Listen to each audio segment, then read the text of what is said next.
Maverick News presents The Rick Walker Show.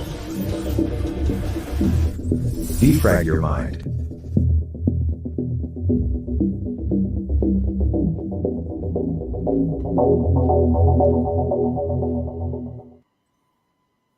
Good evening, everyone. I'm Rick Walker. Welcome back to the Maverick News Channel. Lots of news for you tonight. A couple of hostages have been released out in the Middle East.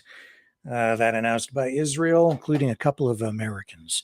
We have a special guest coming to join us in just a moment. Rhonda Jubinville, freedom fighter, and Maverick Knight will be here in just a minute to talk about her lawsuit against her municipality in Chatham, Kent, Ontario, a lawsuit that is going to have impact nationwide in Canada and maybe even beyond. What else do we have for you? Oh, yes, that chateau in France that that Canadian couple bought, exchanging a modest little home here in a small town in Canada for a castle over in France. Came up in the House of Commons again today. Stay with me. All kinds of crazy things to talk about here today. So we're going to take a quick break, and we'll be right back with the top news of the day.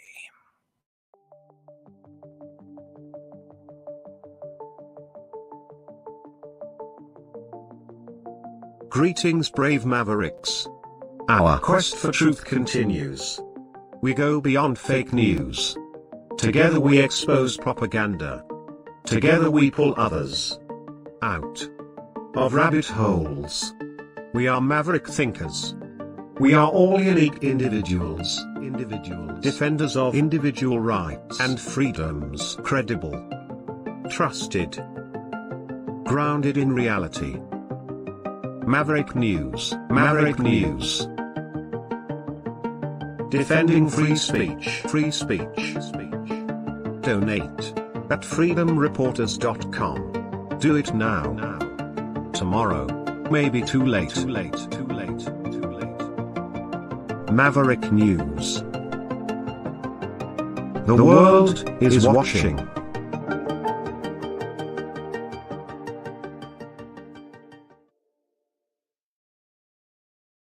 Okay, let's get right to our special guest for tonight. We're putting her right up at the top of the program. Our lead story is all about Rhonda Jubinville. Hello, welcome back. Hello, Rick. Thank you for having me. Thank you for coming to share this update on your story. Very exciting stuff, I think. Yes. You are proceeding with a lawsuit against the municipality of Chatham, Kent, where, of course, as many of our viewers know, you serve as a local councillor on city council. So, correct. What is this lawsuit? So what it is, it's called a judicial review. So basically what will happen is within, I'm going to say probably within a year, for sure within a year, I won't be, but my case will be before a tribunal. So probably 3 judges in the divisional court, which is part of the Superior Court of Ontario. The case will be before these judges, and they will decide if what happened to me in municipal council, if it was fair, just, legal, and whatnot. And just to kind of rewind a bit here, this all started over this issue about the pride flag, because you had posted some things online and you came out with this, I guess your position was that the only flags that really should be flying outside municipal buildings are like the Ontario flag, the federal Canadian flag, and the municipal flag, because they were the council had sort of an unfair, unbalanced policy in your view in deciding whose flags would be allowed to be flown, because some groups were being approved, other groups were being denied. Pride was being approved, but some church groups, for instance, were being denied. Is that about the size of it? Yeah, I would say that pretty well encapsulates it, what went on. It all started because I presented a motion stating that the provincial or our federal Canadian flag, our provincial Ontario flag, and our municipal flag should be the only ones flown at municipal service centers. And in all fairness, I didn't even mention the pride flag or any flag other than those three flags, but it got hijacked. My motion was hijacked and it kind of took on a life of its own. And then it became that I was I was racist, I was anti-LGBTQ, I was all these things that I'm not. So, the propaganda started stirring and rhetoric and all in our community. Some media sources local media kind of tapped into it. And it came back that people were reporting me because of some of my social media posts, which I still will uphold that there was nothing wrong with anything that I posted. The integrity commissioner found me, quote unquote, guilty of breaching my counselor code of conduct, and council in turn voted to suspend 3 months of my pay. And so I'm appealing it, and there isn't an actual appeal process with the integrity commissioner. So I'm doing a different form of appeal process, which is called a judicial review. So that's where I'm at. Okay. And so you have a pretty smart lawyer. And what's he saying about this? Is this sort of a unique case or a precedent setting case in any way? Well, he thinks it is a precedent setting. I mean, I'm the first counselor that he's dealt with to try to, battle the status quo of what's going on in our province, country, communities, whatnot. Personally, he and I both think the whole integrity commissioner process is flawed, extremely flawed. And he's hoping that it will be a precedent setting case. And he does have it set up so that if we fail at the judicial review, that we are going to keep climbing courts. So he does have it set up so that if need be, it would go to the Supreme Court of Canada. So I personally, I do have faith that I think we're going to have a good result. I don't want to jinx myself, but based on what they're trying to frame me as and the evidence that they have provided, it's pretty flimsy to say that basically what the integrity commissioner said is that I bullied, harassed, and intimidated other counselors, which I didn't do. I've had no interaction with any other counselors on any topics like this. So that's absolutely false. And that I've done the same for some member, and I've used my counselor status to do the same to members of the public using Facebook as my platform to do it. So without having any interaction with any person, I'm being accused of doing these things just based on social media posts that I've never directed at any specific person. They just don't like who I am. They don't like my political views. And I think they're kind of grasping at trying to, keep me inside of a box where I belong. Yeah, they don't like your politics. That much is very, very clear. But No, they don't. It's also very clear that council here, like I think the vast majority of councils across Canada and probably the US too, is pretty woke. I think that's very evident. What kind of settlement are you hoping to achieve? Do you just want your 3 months pay, or are you looking for additional compensation? So a judicial review, there's no money involved in it. Okay. So I'm not doing like a lawsuit as per se.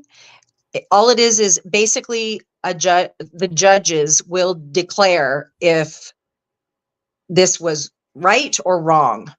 So I guess that's the easy way of making it.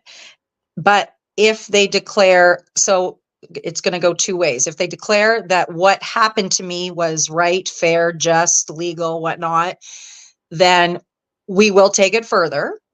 If they declare it wasn't right and my rights were infringed upon, then there will be further action that I will take as far as a lawsuit against the municipality Right. and the integrity commissioner.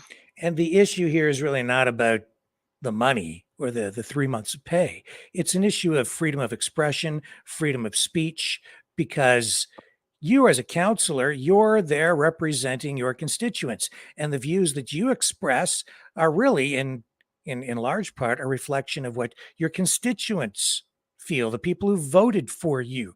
You are really there speaking on their behalf. So when they silence you, they're really silencing the people in your ward and the people who voted for you. Correct. Is And that pretty beyond my fair? ward, Yeah. once I am elected, I become a counselor to everyone in Chatham Kent. So all members of Chatham Kent, we're a population of 104,000. So I'm a counselor to everyone. So I do have supporters from all across Chatham Kent. They didn't elect me, but I still will advocate for them and help them in any fashion that I can, and they support me. But I also have I have supporters in my own ward as well.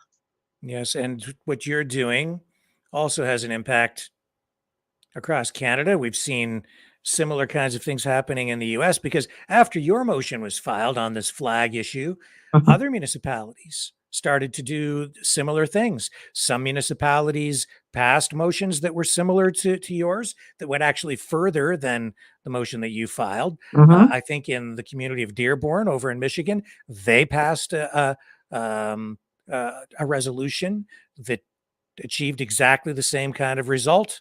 So this is what you started, set off a domino effect across Canada and the Maybe. United States. I think, you know, That's very possible. And you're the first I I'm became aware happy of. Yeah. to be the trailblazer doing it. But I just I just think that things are not fair right now. Things are very lopsided in this country. So we need to Mhm. get things back into balance. And I am all for democracy, and I am all for a voice of representing everyone, liberals, NDPs, conservatives. I am all for that, but I am not for silencing and sanctioning people of any political color. So that is wrong, and it's happening, and that needs to stop. And your political opponents on this have been extremely vicious, some of them. Tell us about the Church of Satan thing that happened.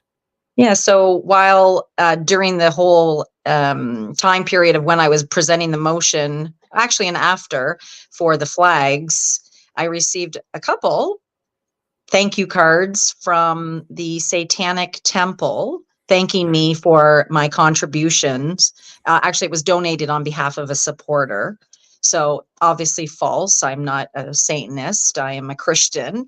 And so it was just people trying to get my goat and do subtle attacks on me and my character.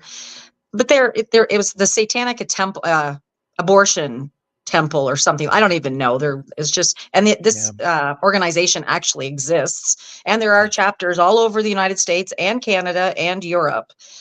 Kind of morbid and horrific, but yeah, there was that. And there's also someone who has, and I haven't even checked on it lately, but somebody actually made a website in my name, Rhonda Jubenville Foundation, representing all of the views that I don't represent. I tried to get it taken down, but I haven't been successful getting it taken down.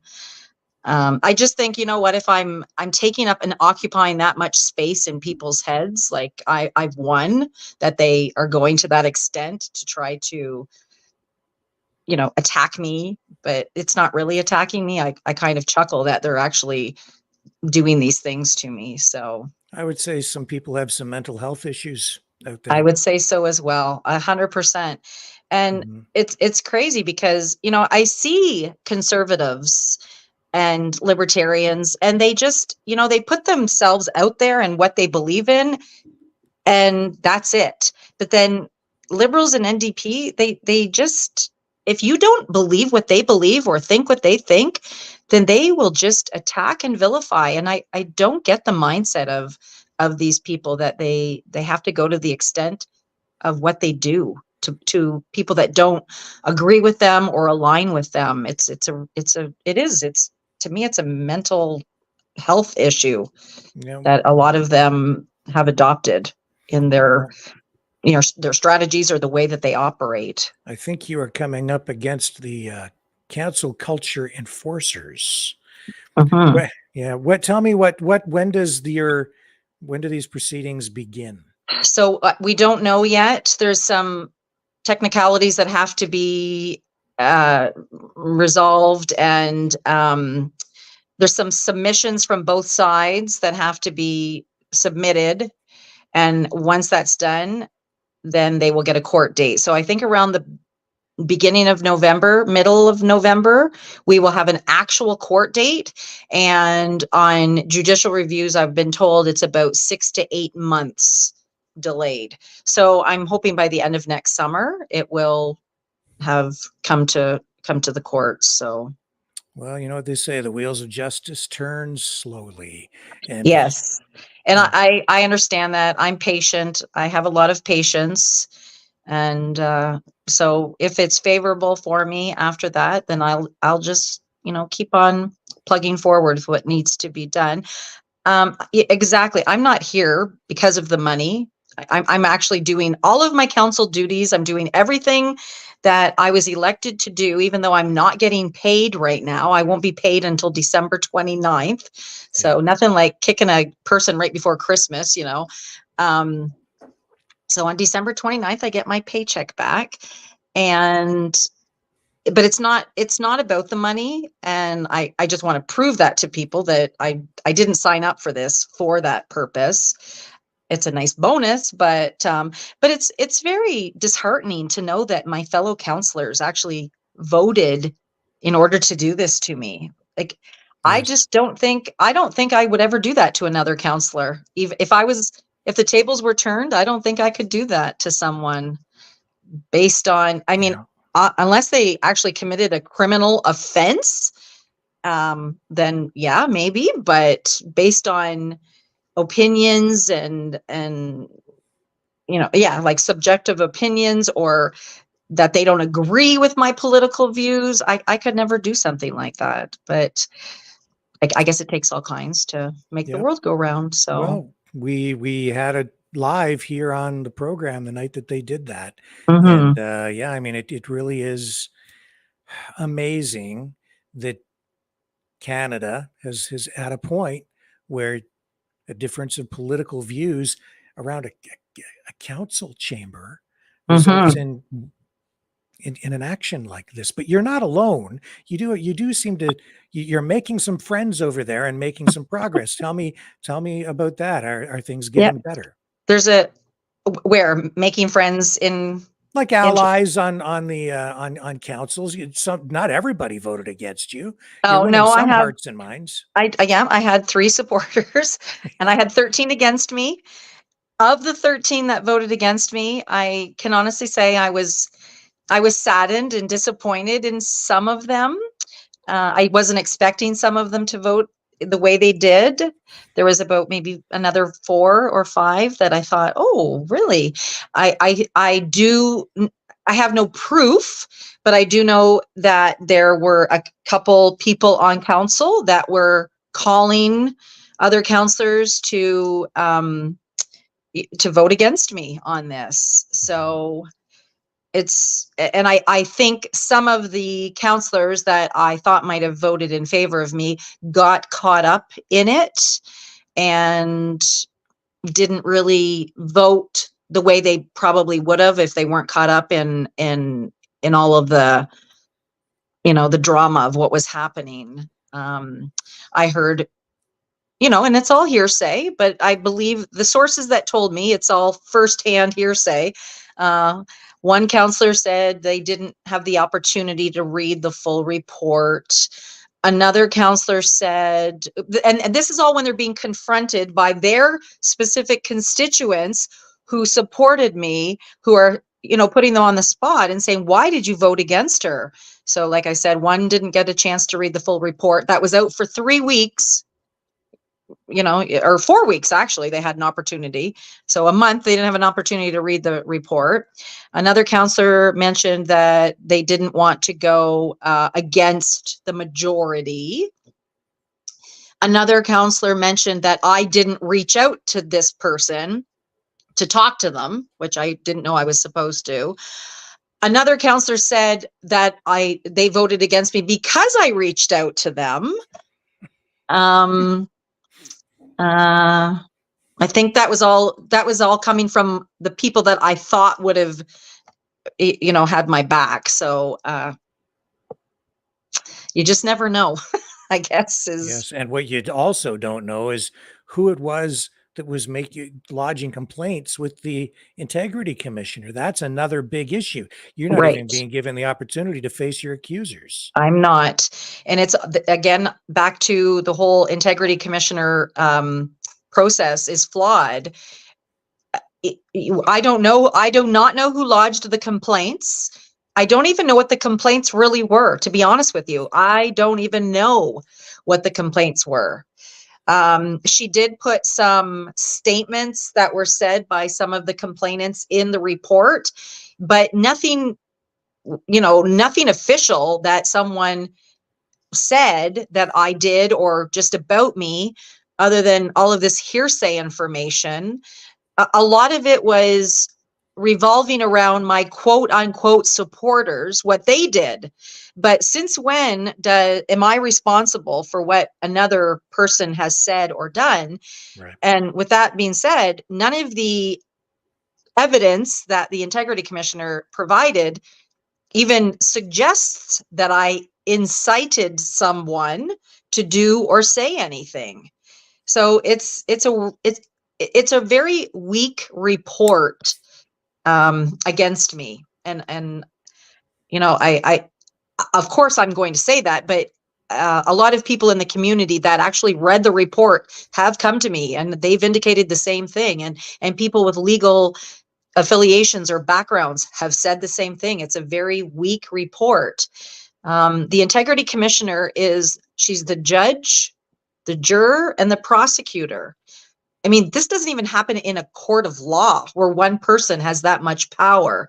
But yet in our municipal councils across Ontario, I don't want to say across Canada because I don't know for sure, but for sure across Ontario, this one person has this much power to impose on a counselor.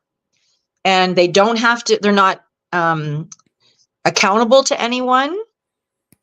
They can, I'm not suggesting that she lied or construed things, but there's no check and balance to make sure that what she is saying is verified, because she doesn't have to provide the accusers. She doesn't have to provide the accusations. She doesn't have to provide anything. So it's quite obscure, the whole process, to be honest with you.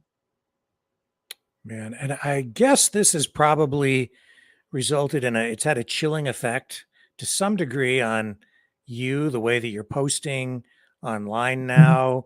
How have you adjusted your behavior? Do you still post, but maybe frame it or predicate it on, like, this is just my personal view, I don't represent Chatham-Kent Council when I say this? Or do you just not say things at all? What are you doing? I guess I am being a little bit more cautious, but I am not going to step back from posting about contentious issues. Like I said, my posts that are the subject of this report and investigation, I really don't think most of them were that bad.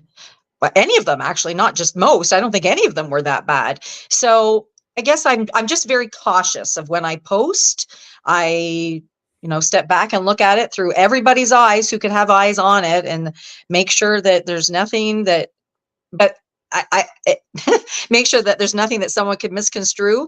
But who's kidding who? Anybody that doesn't agree with me will misconstrue whatever I post. For example, I posted today to let my Facebook friends know, and that's basically where I post most of my stuff, is on Facebook. That's just the platform that I choose to do work on. So one of my constituents reached out to me privately and said, can you post the names of all the people that voted against you? And I told him who it was privately, and he said, well, can you post it? I think people need to know. And, I said, I can, it's public information, but as I'm doing it, I'm thinking, oh gosh, I got to make sure I word it right, because it is public information, who voted against me and who voted in favor of supporting me. But in the back of my mind, I'm thinking, okay, how can they misconstrue this by me just putting their names out there, which it's public information. It's on the municipal website, how people voted. But I just thought, you know what, somebody could grab a hold of this and say that I'm, harassing or intimidating or bullying another counselor by doing that, which I'm not. I'm just posting a fact. But it's just how skewed things are right now. Strange times. It is. It was some time ago, I was encouraging people to run for local office. I'm You really encouraged me. Sorry about that. Are you having any fun? You know what? I believe it or not, I'm here for it. Am I having fun? I don't know if I would say fun is the word, but I feel like I was called to do this, and I'm here for it. I'm at peace with the process that's happening right now. And I just think what is happening needs to happen. So the only way that things are going to change is if things like this get in front of the courts. And I will pray and that our judges who are being presented with all of these cases like mine or other ones similar to it, that they are, they take their profession seriously and they are not biased, and they don't let their political views come into play, as they're not supposed to. So I'm hoping with 3 judges that at least 2 of them are either, conservative minded or independent. They don't really have, or they don't present themselves as having any kind of partisanship. So basically I'll be at the mercy of those judges. So, and at the mercy of my lawyer and how he presents the case. And Is that Chatham expensive? Kent has retained a big corporation from Toronto. Of course they have. So yeah, you're up against a lot there. And that's, again, is this expensive for you? yes, yes, it is. Mhm. A lot of people are, a lot of people reached out to me when they knew that my pay was going to be suspended, saying that they wanted to help me financially, but I just don't want to get any hot water over that. So I asked my lawyer, I said, people want to give me money, but I need to make sure that it's above board. I don't want any black marks against me or blemishes against me. So, and now people are reaching out to me again because they know that I'm actually pursuing a legal avenue with this. So what he's found so far is that I'm allowed to take $7,500, which is kind of a drop in the bucket for what I will be probably spending. But I'm going to look into what I could set up if people want to financially help me. I don't know. I'm not there yet, but okay. I will see. Well, when you do get to that point, let us know here, and we'll Sure. certainly let everyone know. Yeah, and, absolutely. And we'll see what we can do over here to raise the awareness. And right. Thank you. Support you. Absolutely. Rhonda, is there anything else you'd like to add tonight or think that I might have been missing? No, I don't think so. I just, it's just, it's interesting times. That's it. I'm here for it. I kind of feel unfazed by all of this. A lot of people think, "Are you okay?" But I kind of am. I am okay.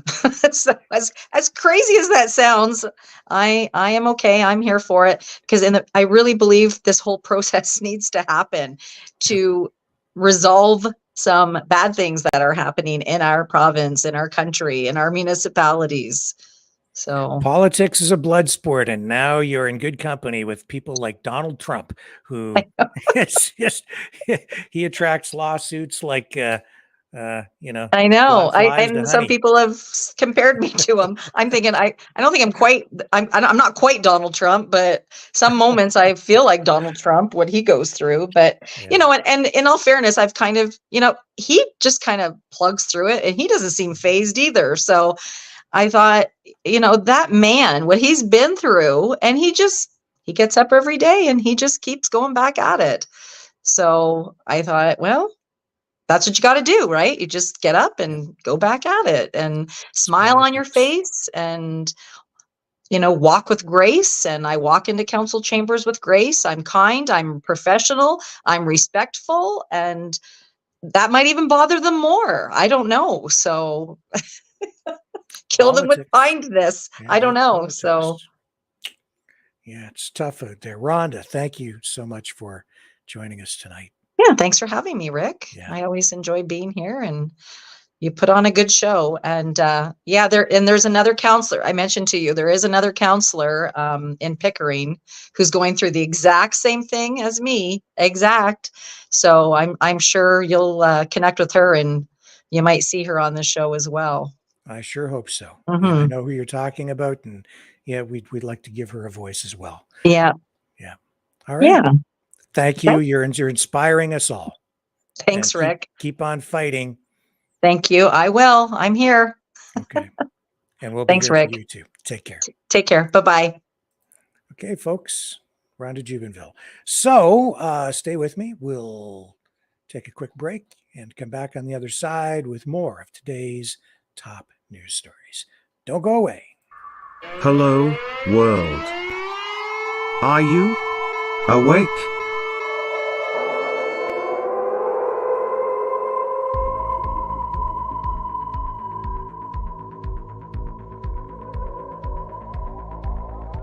Uniting humankind by liberating millions of minds at a time. Maverick News. The world is watching.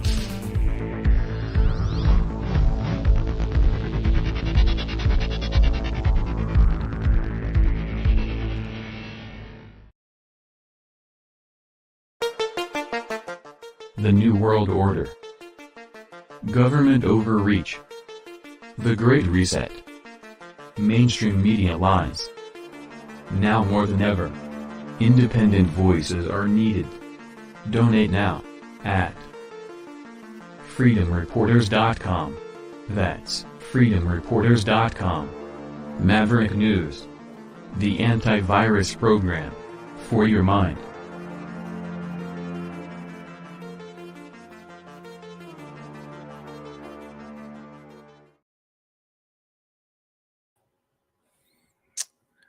I'm back. So, significant development out in Saskatchewan on the parental rights front. Saskatchewan has passed the Parents' Bill of Rights, passed its third and final reading today, becoming law.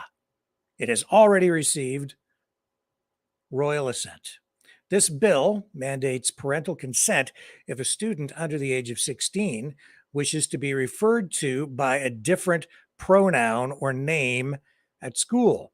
The legislation, primarily aimed at trans and gender diverse students, received royal assent immediately after passing.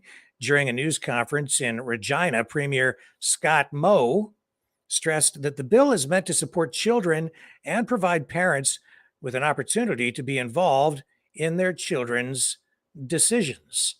Now, I have a clip of Scott Moe here someplace. Let me see if I've still got it. Here we go. I think this is it here. Let me just double check. Too many tabs open. One moment. I've got this. Got to be here. Yep. Here we go. Got to bring it over here. Too many buttons to click as usual. And here we go with Scott Moe. The reverse question: how does keeping this information from the parent help that child? How does hiding that information about a very important decision that a child is faced with help support that child in any way?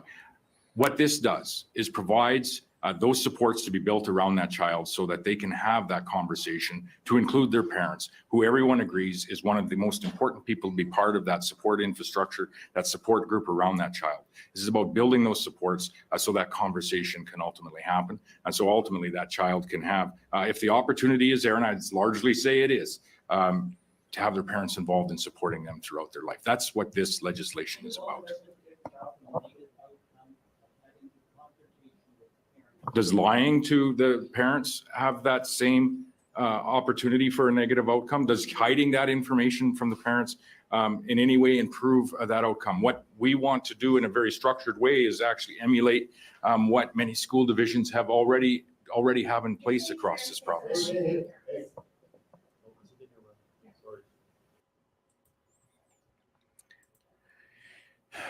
So, yeah. So in response to the bill's passage, NDP leader Carla Beck, New Democrat socialist, expressed concerns about the rights of vulnerable children, describing it as a first in taking away their rights. Also known as Bill 137, this legislation deploys the notwithstanding clause to override parts of the Charter of Rights and Freedoms and the province's Human Rights Code. Now, that's an interesting thing to consider here, because the notwithstanding clause does an end run around the Charter of Rights and Freedoms. So if you are looking at this through the lens that the NDP is looking at it through, then you're saying that all the rights are on the side of the child and that the parents really shouldn't have rights. And the Charter and the Constitution, the way it's written and the way it's currently being interpreted by the courts, gives the rights to the child. So in order to give rights to the parent, legally, they've needed to invoke the notwithstanding clause to do that, to transfer the rights, essentially, or some of the child's rights to the parent or parents. Now that in itself, you might be thinking that's okay. You might be applauding that. But at the same time, this notwithstanding clause, these tools that the government uses to transfer or even limit or get around constitutional rights and freedoms, it's being used in this way, in this particular instance, to limit the rights of the child, to give more power to the parents in the face of what the government is doing. So it's a very slippery slope. It's a complex concept. And it is, I think, it's one of those things where you're applauding the use of the notwithstanding clause today, but in the past, during the pandemic, its use then, or, in the future, if they use it to limit rights in the future, I can see people being on the freedom side, being up in arms, saying that the Constitution doesn't work. The notwithstanding clause needs to go. I've been there myself saying exactly that. But in this case, it's the freedom side and the people on the freedom within the freedom movement who I think will be applauding this most because of the outcome that you're getting. So it's a strange situation where rights are being limited for the child to give to transfer rights to a parent by doing an end run around the Constitution and the Charter of Rights and Freedoms in order to protect the child from the state in the eyes of those who feel that the state is overreaching, potentially even being abusive to the child and abusing what people would say are the rights of parents, although constitutionally, and if you really start to think about it, it's like, where does a parent's rights begin or end? It's a very complex question. Do parents have total control? Should they have, should they be able to dictate the total welfare of a child? What if the parent is being abusive? When does a parent lose their rights? Of course, if they're being abusive, then the law says that you lose custody. But does the parent ever have really, truly any rights, parental rights? I'm speaking about this not so much in the term in moral terms. These are legal questions, the way laws have to be written, the way the Constitution and the Charter is interpreted. And we're seeing these issues come up, not only in Canada, but in the United States as well, with many governments at various levels, national, regional, local, or municipal as well, using exactly the same phrasing. Parental rights, or what in the case of this right now, the Parents' Bill of Rights, that exact phrase has been used by other governments as well. So what Saskatchewan has done today is they have also set a precedent, a template. They've created a template for other governments to use. And in a notable move, Premier Scott Moe, recalled the legislature 2 weeks ahead of schedule to codify the new pronoun rules into law, making use of the notwithstanding clause. The first two readings of the bill saw unanimous support from all Saskatchewan party members present and the lone Saskatchewan United Party member. Conversely, all Saskatchewan New Democratic Party members attending voted against the bill. NDP, left-wing, woke socialists. In a poignant speech on the floor before the final vote, NDP MLA Nicole Sauer emphasized the historical significance of the vote, suggesting it would define the legacy of those involved. Jeremy Cockrell, Saskatchewan's education minister, expects all 27 school divisions in the province to adhere to the legislation now that it has become law. Amendments to the bill proposed by the NDP were voted down by the Saskatchewan Party, including the Do No Harm Amendment, which aimed to exempt cases where a mental health professional deems parental consent unnecessary. The issue of government consultation with parents during the policy's development has been a central point of contention. According to court documents, the government received 18 letters over the summer, inspired by a similar policy introduced in New Brunswick earlier this year, 7 of which were thought to come from parents. Since the introduction of Bill 137, opposition members from the NDP have been filibustering to stall the legislation, even as the Sask Party government extended debate time from 20 to 40 hours. Dustin Duncan, a Saskatchewan Party MLA and former education minister, defended the bill, stressing the importance of giving parents the right to parent their children. The school pronoun policy was initially announced in August following a strong by-election showing by the Saskatchewan United Party in a Saskatchewan Party stronghold. Bill 137 also includes new regulations for sexual health education, requiring school principals to inform parents at least 2 weeks before such content is presented to students. The passage of this bill has raised concerns among teachers in Saskatchewan.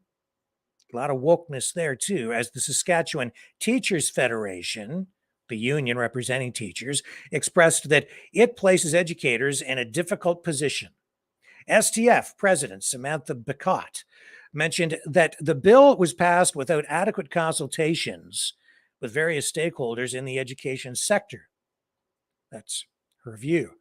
The development has sparked opposition from several organizations, including Saskatchewan's Advocate for Children and Youth, the Saskatchewan Human Rights Commission, and the Canadian Civil Liberties Association. Interesting, you see there. The Canadian Civil Liberties Association expressing concern over this, opposition to this, because it's an issue of individual rights and freedoms. Where do the rights preside? Does the child have the rights or does the parent have the rights? It's a very interesting question. I just bring it up because legally, this is what is likely to be challenged. And I don't know, what kind of legal challenges might be mounted against this in the future. The CCLA described the passage of the legislation as a dark day for the rights and freedoms of everyone in Canada. So, be careful what you advocate for, be careful what you cheer, be careful what you ask for. You might just get it. Now, I don't know if we've opened a Pandora's box here. The notwithstanding clause has been in place, for a long time since the adoption of and approval of the charter. So where will this take us in the future? Well, I don't know. I just don't know. It might come back. Everybody, I think, on this side over here is pretty happy with the outcome of this because they'll see this as the government taking a step to protect children against these hyper progressive indoctrination and physical transformation policies. This cultural engineering, social engineering experiment, I think some people might describe it as, on overdrive. But down the road, these same procedures might be used by this government, a future government, some government down the road to further limit people's rights and freedoms on another issue that maybe we're not even foreseeing at this point. It's always the stuff that you don't think of that comes and smacks you on the side of the head later on down the road. So the precedents being set today might come back to haunt us downstream. We'll continue to monitor this, follow this as it is implemented, and we'll continue to look at the impacts that it has in other parts of Canada and the USA in the weeks, months, and years ahead. Don't go away.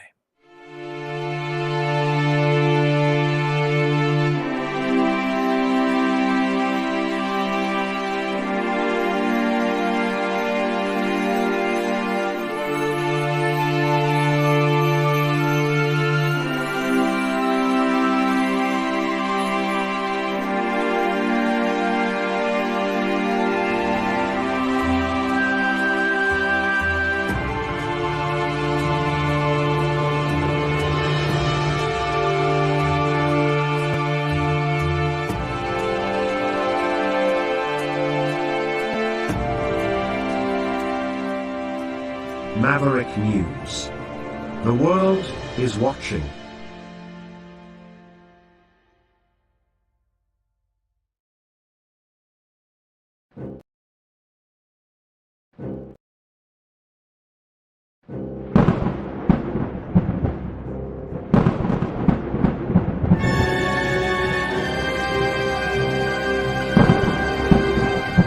Fear not the storm, for truth is on our side. Maverick News. The world is watching.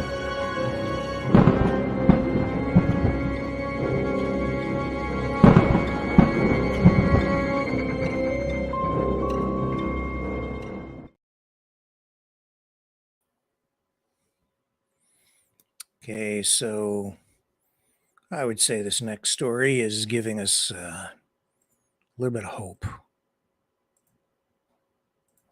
Here, I'll bring up a mainstream media account of this today. Israel, Gaza, 2 hostages, mom and daughter. This from ABC News. 2 hostages, mom and daughter from Illinois, released by Hamas. Thousands of people have died, it says, and thousands more were injured after Hamas launched an unprecedented surprise attack on Israel October 7th. As we know, over 1,400 people have died, 4,600 injured in Israel, another 3,700, almost maybe 3,800, probably more, have died, and 12,500 wounded, probably more, in Hamas ruled Gaza. And as we know, at least, I think the count on the number of hostages was 199.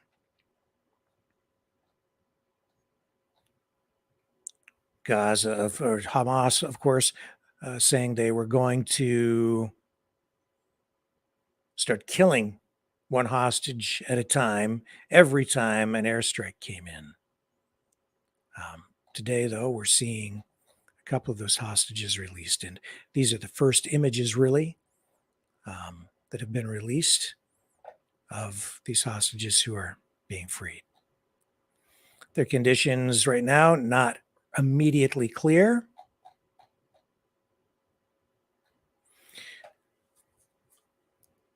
And they are Judith Ranon, 59 years old, and her daughter, Natalie Ranon, who's 17. They are now back in Israel, according to the Israeli Defense Force. They're from Illinois. And their family says they were in Israel for a relative's birthday when they were taken hostage at the Nahal Oz kibbutz. President Biden has released a statement saying this is what he said. He said, "I am overjoyed that they will soon be reunited with their family who has been racked with fear. From the earliest moments of this attack, we have been working around the clock to free American citizens who were taken hostage by Hamas, and we have not ceased our efforts to secure the release of those who are still being held. I thank the government of Qatar and the government of Israel for their partnership in this work. As I told those families when I spoke with them last week, we will not stop until we get their loved ones home." Again, that from Joe Biden. Israeli Prime Minister Benjamin Netanyahu also released a statement saying that the hostages were received at the border of the Gaza Strip and were being taken to a meeting point at a military base in the center of the country where their family members are waiting for them.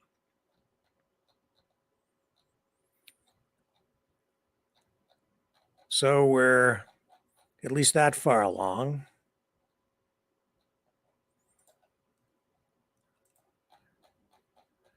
And I'd say that's a positive development for sure. And last night we brought you President Biden's address to the nation from the Oval Office. I found his words not so much inspiring, but I did find them concerning. I was particularly concerned about the way he just connected Russia to the conflict, pushing Russia into the same framing as Hamas, which is labeled as a terrorist organization. But just the way he talked about Russia and Hamas, it's like they're in league together somehow. And I will say that when you look at the political landscape right now, the way the battle lines are being drawn, the way different countries are aligning on this, it's not surprising to me to see all these different Arab nations lining up to support Palestine and Hamas. And the United States, some Western countries sort of lining up to support Israel. And I could get into the details on why I think these various countries are aligning the way they are aligning. I think all of this, though, the way that it's all shaping up, it goes back to my assessment when this whole thing erupted. And I still stand by it. I think that we're in very dangerous territory here. This really pits a lot of countries in the Middle East against Israel. The United States is, I think, if U.S. support for Israel is withdrawn, Israel will cease to exist. So that is something that really needs to be taken into account. And while I am all for, absolutely for peace, I'm for real peace and real solutions. I'm going to take another quick break. I'm going to try and find you a clip that I saw last night that just comes to mind. And I want to run it for you if I can find it, because it's going to frame up the complex nature of this issue and the complex way in which the peace movement is engaging in this war on the issues attached to this war. So stay with me, because this, I think, will, I'm pretty sure I can find it fairly quickly. It will give you some real context and perspective on this that I don't think you're really getting through the mainstream media or even through the independent media platforms. So don't go away.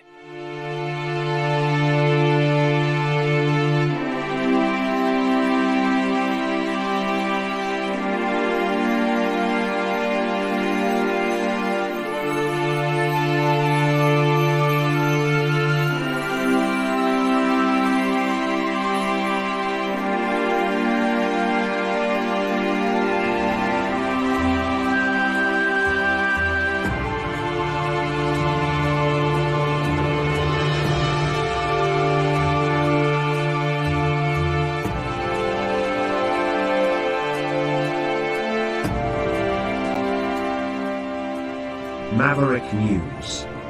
The world is watching.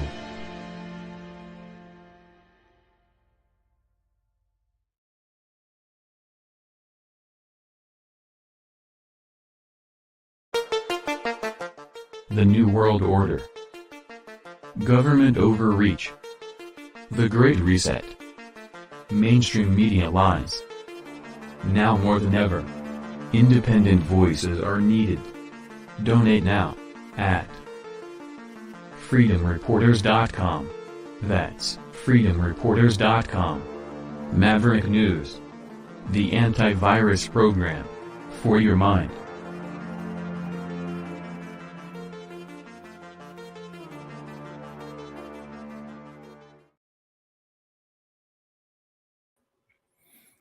Okay, so here's the thing. I've got a clip here from Marjorie Taylor Greene, and this goes back actually a couple of days. Well, 2 days? I'm losing track of time. But this is when the protesters calling for a ceasefire went into the Capitol building and the rotunda and in the building, viewed by, I would say, some conservatives as an insurrection from the other side. Really, in some ways, went further than what the J6ers went. Anyway, here's the thing about people calling for peace.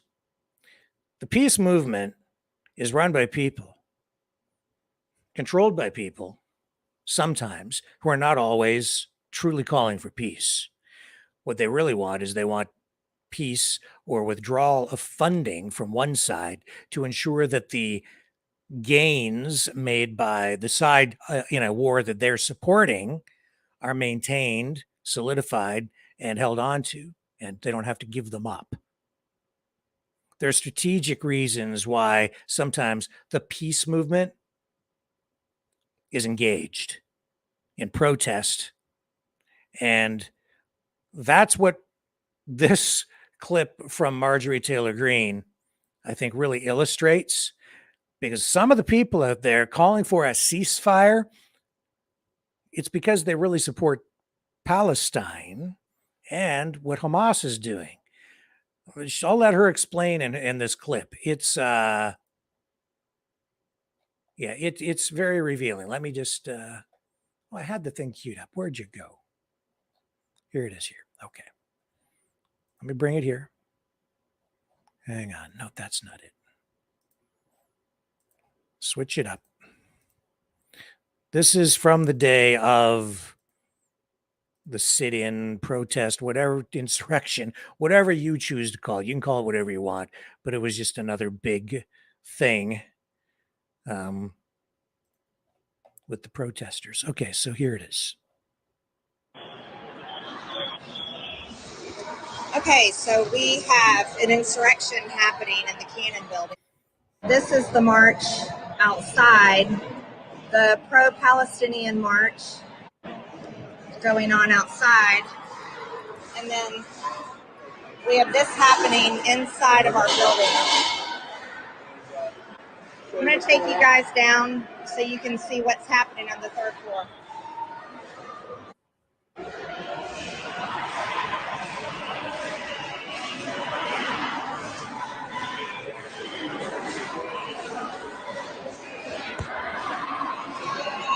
Literally, they've come in and taken over. This is insanity.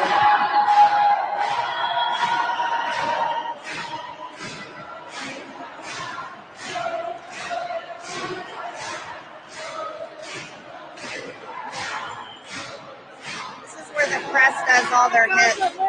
Of course, they know what they're doing. They always know what they're doing.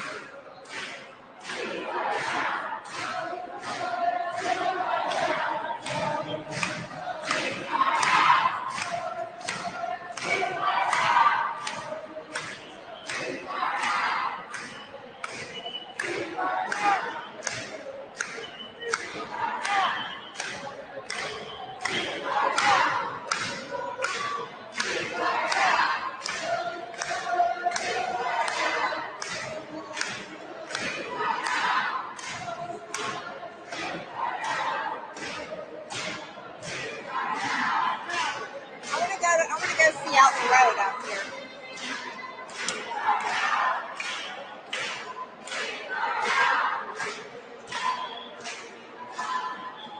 I'm going out here. Excuse me. Excuse me.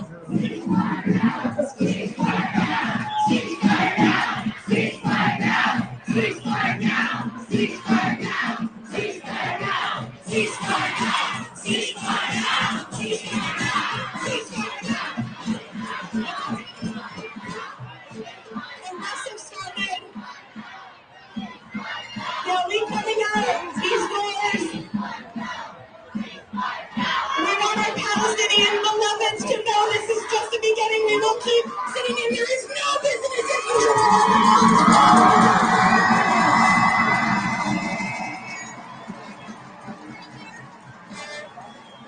Listen to the people on the balcony watching. We see you, Marjorie Taylor Greene.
Palestinians, and they're against Israel. They're pro-Hamas. See their signs?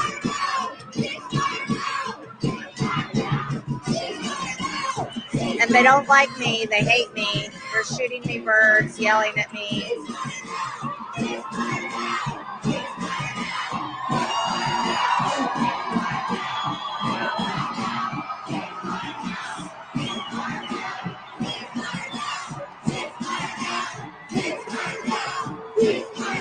They claim they're for peace, but they're shooting me birds.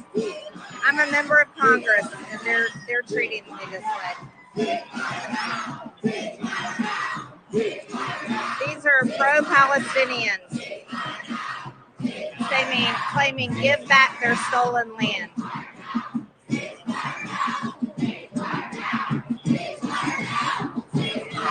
They want all the money to go into Gaza so that it can be given to Hamas. But this is what's happening. This is the new movement. They claim they care about Palestinian lives, but this will be the next movement that will be violent. Unbelievable. I'm a member of Congress for peace, and they're treating me this way. These people are not for peace. They say stop arming Israel. They say give back stolen land. I guarantee you these are many of the same people involved in the Antifa and BLM riots.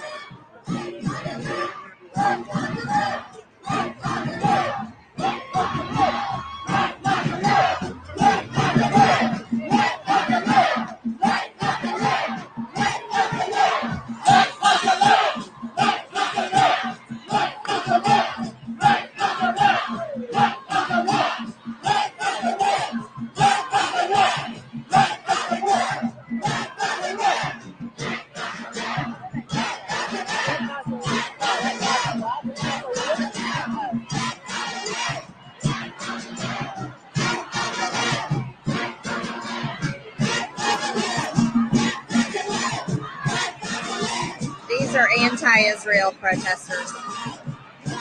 All these people are anti-Israel. Look at them. They're claiming they want peace, but they want money to go to terrorists. They're saying let Gaza live. Hamas went in and murdered innocent Israeli citizens, and these people are blaming Israel, saying let Gaza live. You know what? They should throw out their Hamas. Throw out Hamas out of Gaza. Hand them over and let them be tried for their crimes.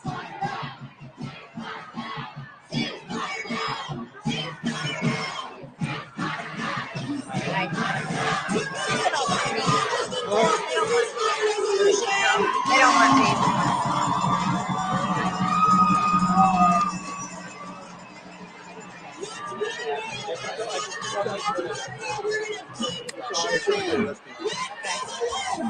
Starting to arrest people now. Okay. Can we get your thoughts on this protest that we're seeing right now? Yeah, I'll tell you. Here, hold that for that down there. What do you make of this? Well, if you listen to them and look at their signs down there, they're saying give back the stolen land. These are people. They're not for peace. There's a lot of other signs down there. They are not pro-Israel, and Hamas are the terrorists in Gaza that killed innocent Israeli citizens. And these people are not for peace. You can tell it's the same kind of movement that started with BLM, and it'll be the same kind of violent movement later on. They don't want peace. Let Gaza live! Let Gaza live! Let Gaza live! Murder and go home! Murder and go home! Let Gaza live!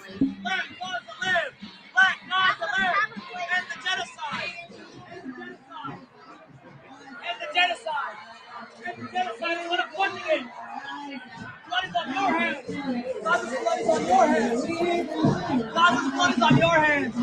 Gaza's blood is on your hands! It's not on my hands. Not on my hands, buddy. I didn't do it. These people are crazy.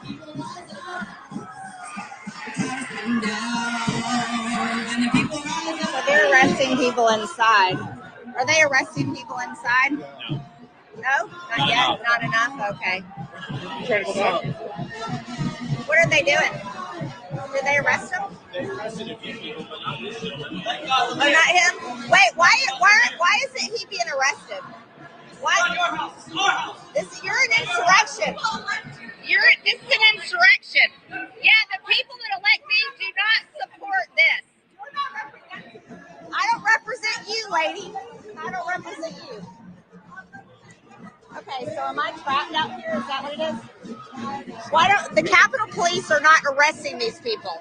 This is an insurrection. Throw these people out. Like, what is happening? It's gonna be a fucking insurrection again. Okay. Well. So on January 6th, they arrested everybody, and the Department of Justice is still going after them all, but yet everybody's allowed to stay in here and do this. Is that right? Do you think that's what we're same as January 6th, similar to January 6th? I don't know. I mean, we're going to find out. And you say they don't want peace, they're calling for ceasefire now. They But want. you don't believe them? You know what they should be calling for? They should be calling for Hamas terrorists to be handed over and tried for their crimes. But they're not calling for that. They're calling for give the land back, and they're attacking Zionists. These people are not. These are pro-Palestinian and pro-Hamas. They're not for Israel. They're not for peace. I don't think so at all. I'm going back. I want to go back to Mom. Where's Dom? Okay. All right.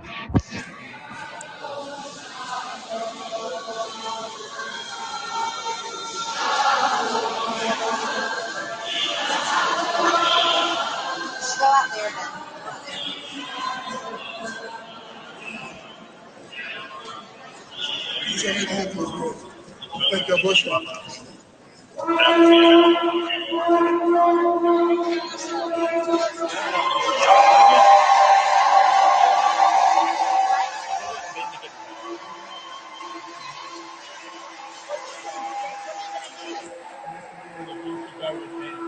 Go with Ben? Yeah. Why?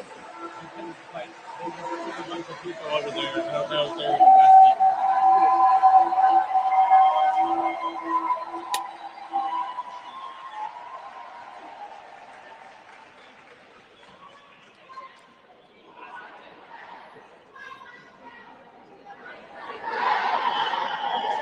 people. What? He said, I need you to go out there Who? with the Capitol Police. Me? Yeah. Wait. Hold on. What is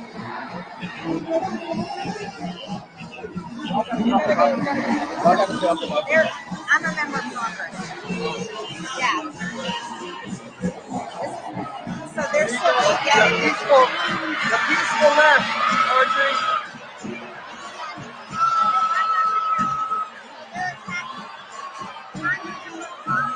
it actually votes for funding. And they're attacking me. This is the left. You know exactly who these people are. They are not for peace at all. Look at their signs. Look at their signs. Give back the land. Zionism is terrorism is what they say. So they support murdering innocent women and children in Israel. Yeah. They don't care about the people that were murdered in Israel. They are strictly for pro-Palestine, which is pro-Hamas. Why did the Capitol Police even let them in the building? Well, they're getting I don't know. They're inside the building. They arrested everybody on January 6th, Yeah. but no. This seems like more like an insurrection. I gotta go back to my office for a second. Yeah. Ben? I'll come with you.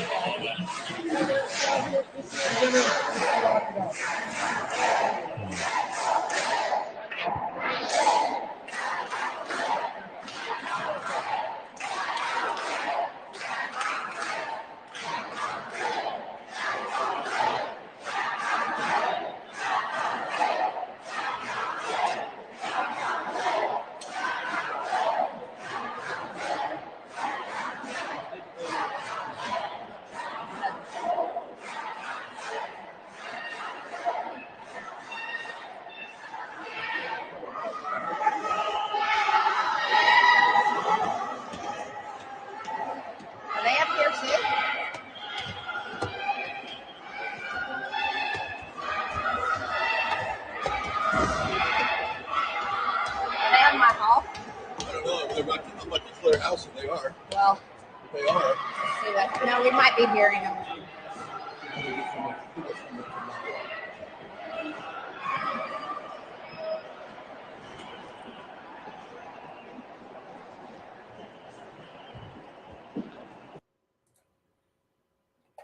Interesting. What do you guys think? Does she have a point? Are those people calling for peace by calling for a ceasefire? What is their motivation? What do they want? Ultimately, what is it they really want? Peace? Or do they want Israel gone?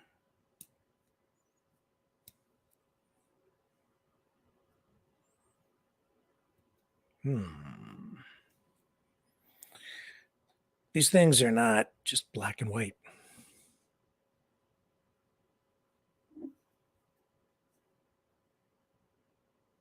I think we need to be pretty careful here. Got to be pretty careful. I don't like what I see on either side myself. Was that an insurrection? I didn't think J6 was an insurrection. I don't think that's an insurrection either. I think that's just a big protest to me. I don't think they're there trying to, in that instance, trying to overthrow the government. They're there protesting. And they went into the building, which is technically wrong. But on the other hand, it's politics. It's something that went maybe too far, but does it rise to the level of an insurrection? I don't think so. They're not there taking politicians, elected representatives, hostage or trying to get rid of that government to install another government. That's an insurrection. That being said, they are definitely trying to stop the U.S. government from intervening, stop funding for military aid to Israel. And then look at what the end result of that would be. Israel would be wiped off the face of the planet. It would probably result in the extermination of the people in Israel. Think about that. Who wanted to exterminate the Jews? Because that's what we're really talking about here. Now, I know that it seems like people want to do the same thing to the Palestinians, some people.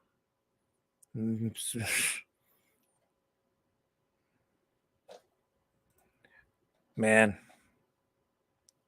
all I'm saying here is she has that perspective. I understand it. These things are not black and white. Be careful what you support.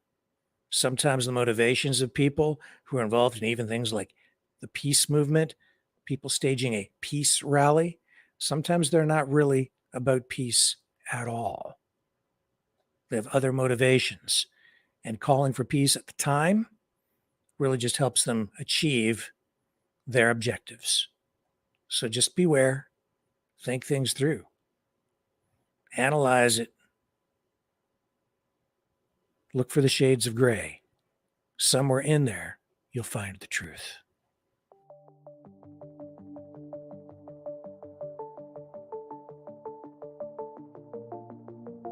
Greetings, brave Mavericks. Our quest for truth continues.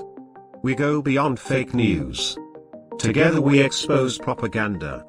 Together we pull others out of rabbit holes. We are maverick thinkers. We are all unique individuals, defenders of individual rights and freedoms, credible, trusted, grounded in reality. Maverick News. Maverick News. Defending free speech. Free speech. Donate at freedomreporters.com. Do it now. Tomorrow may be too late. Too late. Too late. Too late. Maverick News. The world is watching.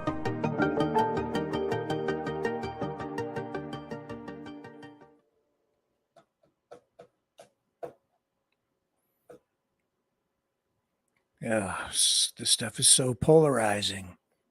You know what else is polarizing? Tucker Carlson, BLM, the George Floyd death. Now, mix some of that stuff up, combine a couple of those things, like Tucker Carlson talking about the George Floyd death, and you've got a recipe for something extremely polarizing. And that's what's going on tonight in this new post from Tucker Carlson on X/Twitter. I haven't seen this whole clip. I was only able to watch maybe the first 30 seconds, but I know it's getting some people bent right out of shape and other people raising some eyebrows. Well, I'll let you make your own assessment. Let's see what it does for you or to you as we watch this. Now that we know that it was not, in fact, a pandemic of the unvaccinated, now that we know that Ukraine is not actually winning the war against Russia, it could be time to revisit some of the other slogans we've been assured are true and ordered to repeat. Are they, in fact, true? Did, for example, a racist white cop actually murder a man called George Floyd, a civil rights leader, in Minneapolis on Memorial Day of 2020? Now, we've been told that that happened, told it relentlessly for more than 3 years. So at this point, we've been told it so much that pretty much everybody seems to believe it. And because everyone does kind of believe it, a small group of people has been allowed to make massive changes to American society. They include, but are not limited to, decriminalizing stealing, defunding the police, adding a new federal holiday to the calendar called Juneteenth, the ceasing of hiring all white men in corporate America, and of course, significantly, they also sent a cop called Derek Chauvin to prison for more than 40 years. He would be the racist white devil who murdered George Floyd. But the question is, did he actually murder George Floyd? And the answer is, well, no, he didn't murder George Floyd. And we're not guessing about that. We know it conclusively, thanks to a new court case now underway in Hennepin County, Minnesota. The case was brought by a prosecutor there called Amy Sweezy. She's suing her boss. So the case is not actually about George Floyd or Derek Chauvin, but it tells you an awful lot about both of them. In her deposition, which you should read, Amy Sweezy describes a conversation that she had with the county medical examiner, Andrew Baker, right after George Floyd died. Quote, "I called Dr. Baker early that morning to tell him about the case and to ask him if he would perform the autopsy on Mr. Floyd." Sweezy recalls all this under oath in the deposition. Quote, "He called me later in the day on that Tuesday, and he told me that there were no medical findings that showed any injury to the vital structures of Mr. Floyd's neck. There were no medical indications of asphyxia or strangulation." Oh. In other words, George Floyd, according to the official autopsy, was not murdered. He died instead of what we used to call natural causes, which in his case would include decades of drug use, as well as the fatal concentration of fentanyl that was in his system on his final day. So this was not a killing. It was yet another narcotics OD in a country that records more than 100,000 of them every year. The medical examiner clearly understood that and in fact articulated it. And Sweezy explains. "He said to me," she recalls in the deposition, "Amy, what happens when the actual evidence doesn't match up with the public narrative that everyone's already decided on?" And then he said, quote, "This is the kind of case that ends careers." In other words, everyone lied about it from the very beginning. The people who knew the truth hid the truth and allowed the revolution to proceed. Now they've been exposed. Now we know the truth. What happens next? Well, they're going to ignore it. The Biden administration just issued a long purple statement celebrating George Floyd's birthday. He's a martyr, despite the fact we know that he was not murdered. And by the way, Derek Chauvin is still languishing in jail for the rest of his life. So how do we respond to this? How do we respond to the truth once we have it? Well, Vince Everett Ellison seemed like a good man to ask. He's the author of Crime, Inc. He joins us now. Vince, thanks so much for coming on. So as with so many other stories, the origin thanks for having me, Tucker. of COVID. Let me just pause that there for a moment. Did you notice his use of the word revolution? That wasn't accidental. And I've used that word myself a number of times, especially over the last week. Some people, I think, really do want a revolution. And then we heard the pro-Palestinian protesters in Toronto and Dearborn and many other locations this week shouting, there is only one solution, intifada, revolution. And the crowd embraced that, chanted it over and over again. I think a lot of the people doing it, chanting it, didn't realize even what they were calling for. Intifada revolution. Let's let this roll. It's a blessing to have you.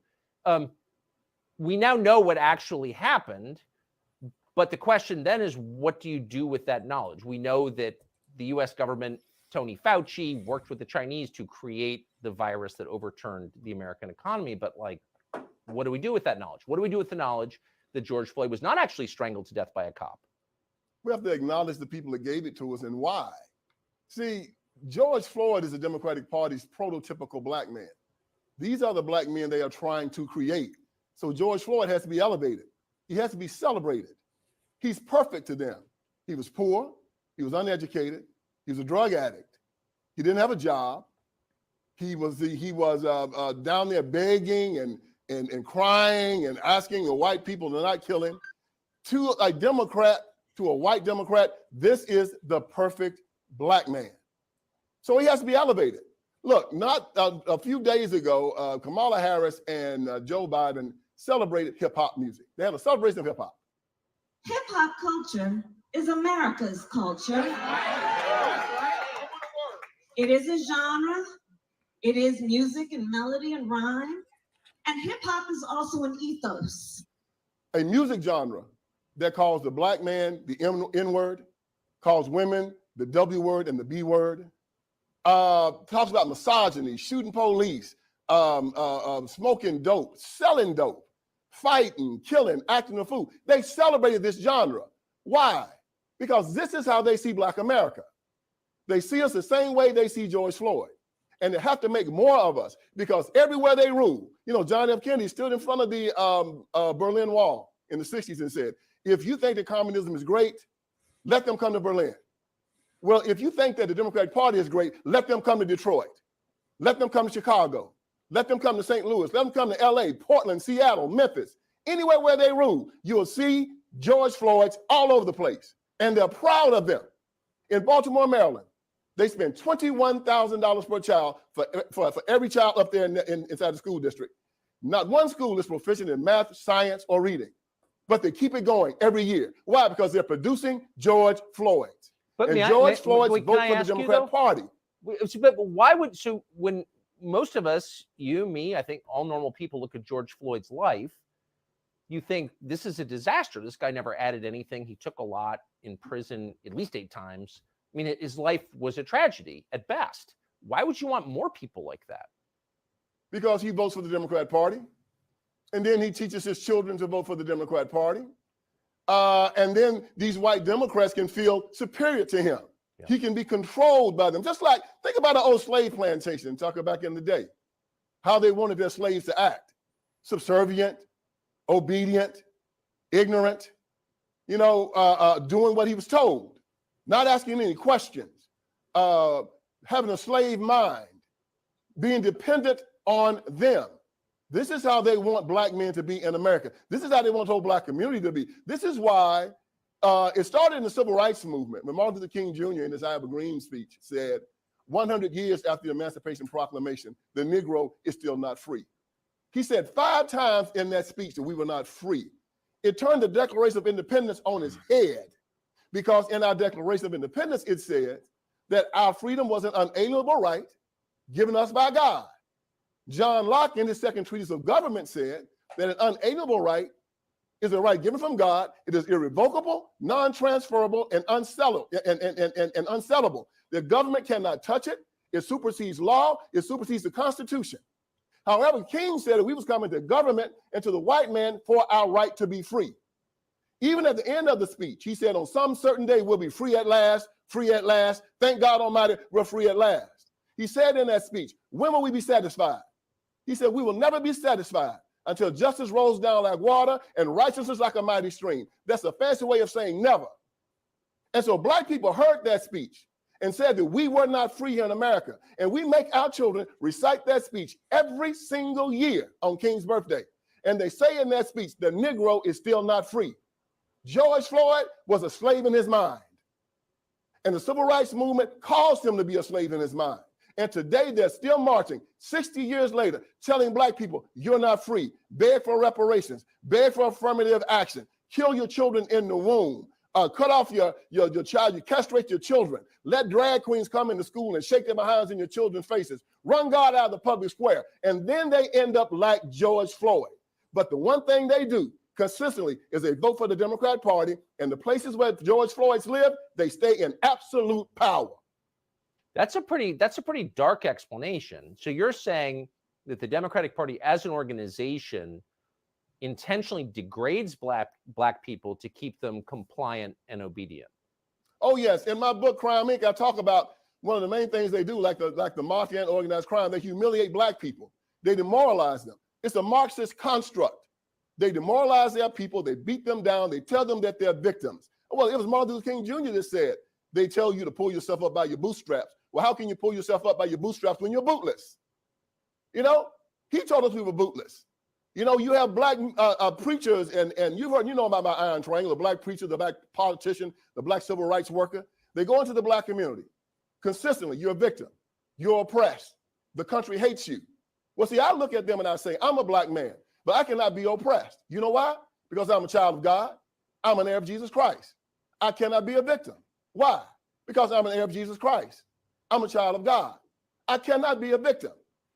See, they tell these people to go against their religion and their basic ideology, because most black men say they're Christians, right? But then they walk around saying, I'm oppressed. I'm a victim. I'm afraid. 365 times in our Bible, they tell us to fear not. Yet they walk around saying they're afraid in the United States of America. LeBron James said he's afraid. Kareem Abdul-Jabbar says he's afraid. Kaepernick said he's afraid. Well, I'm a black man in America, and I'm not afraid of a damn thing. I don't ask for permission in my own house. America is my home. So as they walk around here crying, talking about, I'm frightened, I'm afraid, I can't make it, please help me, I tell them they stink in my nostrils. They're an affront to God. The flip side of white male intimidation during the civil rights was also black male cowardice. They laid down and let them beat them, slap them around, rape their wives and their children. Well, no, not me, never me. I'm a free man. I live in the United States of America. They say it's an honor to be, that there's white supremacy and that white people have some type of privilege. Well, as I said before, it is a privilege to be white, but it's also a privilege to be black. And it's a privilege to be an American. And it's really a privilege to be a Christian in the United States of America, the greatest country on the face of this earth. And they're not going to make a George Floyd out of me. I stand up strong. I look them in the eye and I say, I'm a free man. My freedom comes from God. It's an unalienable right given to me by him. You cannot touch it. And if you try it, I got two things that'll get you off of me. Jesus and my 38. Come try me out. So the Democratic Party used BLM as a domestic militia in the last presidential cycle, 2020, to defeat Donald Trump. Do you expect something like that to happen again? Well, you see how they use the same tactics as Iran. Iran has Hezbollah and Hamas as their militias. And the Democratic Party uses BLM and Antifa as theirs, throwing the rock and hiding the hand. Of course they're going to do it. They've always done it. Even at the beginning, they used the Ku Klux Klan for the military reign. Now they're using BLM, they're using Antifa, they're using NAACP, and they're their suicide bombers. They're their shock troops. They're their brown shirts. They're their street soldiers. And they're going to go out there, and I guarantee you, Tucker, they're going to look over all the black-on-black violence. They're going to look over all the black men killing black men. They're going to look over all the snatching grabs and all the burning and all the fighting and looting and acting a fool. And they're going to find one crazy white cop that's going to do something to some crazy black man. And then they're going to try to burn this country down for it. That's their plan. That's their template. I hope America's ready for it because it's coming. And it always works for them. It always works because the press and everybody's just waiting. Oh, they're on the starting line just waiting for it. And as soon as they find that golden kill, watch them go crazy with it. BLM is going to start getting their money from the Democrat Party because that's who they get it from. The same way that Hamas gets their money from Iran. BLM gets their money from the Democrat Party. And BLM does not stand for Black Lives Matter. It stands for burn, loot, and murder. And that's what we should call them from now on. Vince Everett Ellison, Bible in a 38. It's great to see you today. Thank you very much.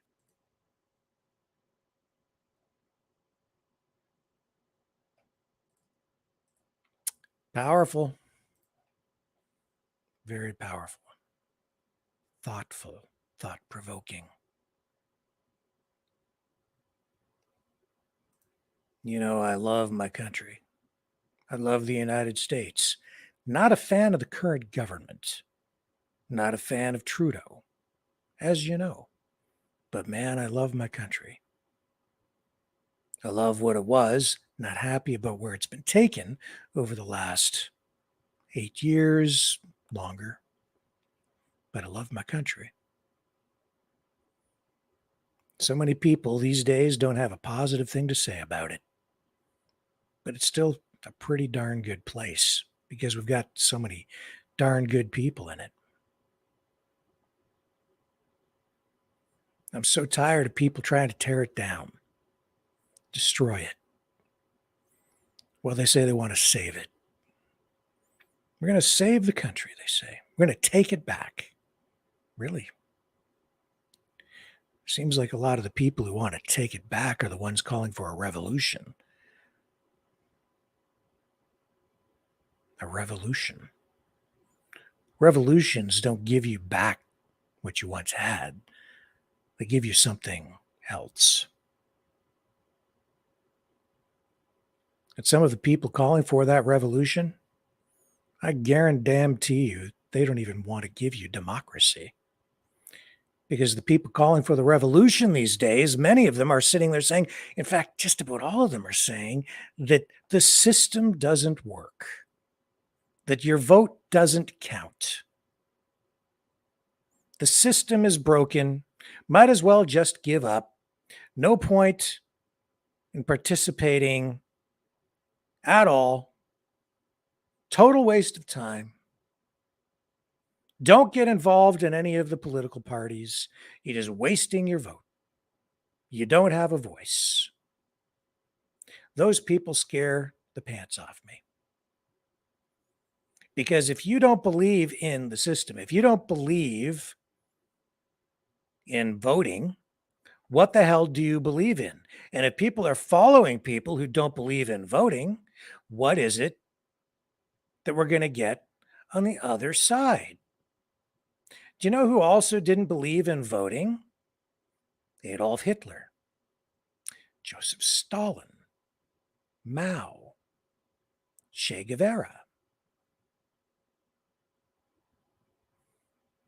Fascists, communists, dictators. Democracy is actually kind of a rare thing where you have a voice. So many people seem just ready to just throw it away. Be careful.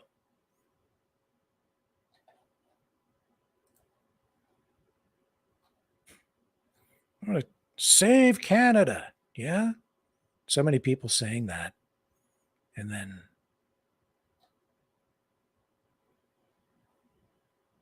it's not clear what they really want to give you because they're telling you it's hopeless.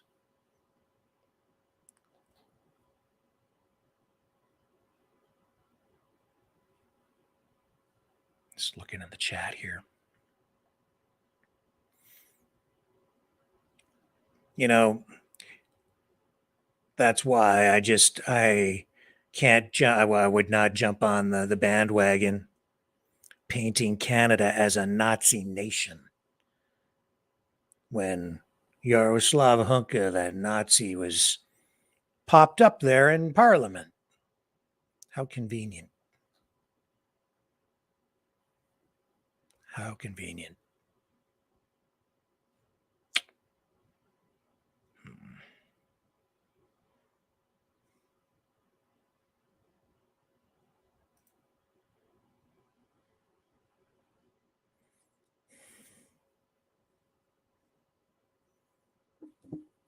Now, there's a guy who believes in free speech, Louis.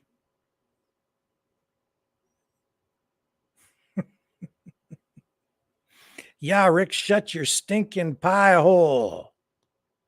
Thanks, Louis. What do you want, Louis? Since we're in the chat, what is it you would like, Louis Cornelius Fast? What do you advocate for? Do you believe in democracy? Do you believe people should be allowed to vote, or are you all for an overthrow of the government and the installation of a dictatorship? Hate your country, do you, Louis? Rick hangs around Laurie Spencer and all communist Nazis. Yeah, I understand your concern. That's very telling. And that's an interesting way to say it, communist Nazis. You know, I've been calling the globalist communo-fascists. You and I might not be so far apart. I have a lot of concerns about it. I have a lot of concerns. A lot of concerns about that. You might want to rethink your criticism of me, because I'm rethinking my criticism of you.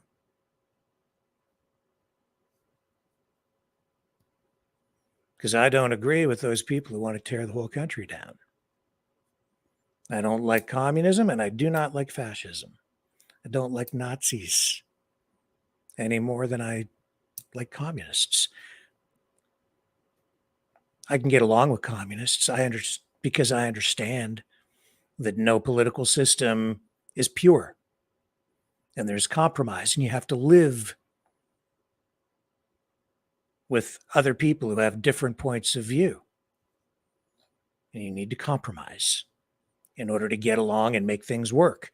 And sometimes some of the ideas from various ideologies, some of the ideas are valid, other ones are not. That's the way I look at it. So you end up with a hybrid system made to work and serve the interests of the people in the best way that we can, hopefully without resorting to violence.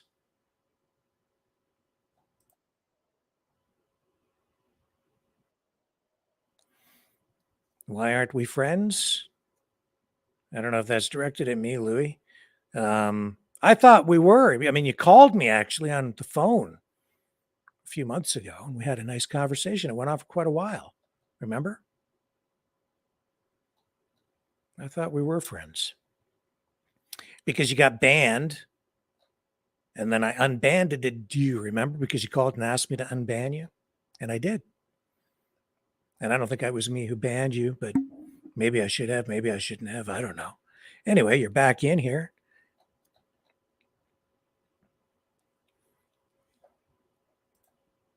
Mouth says, Rick thinks you're a nut.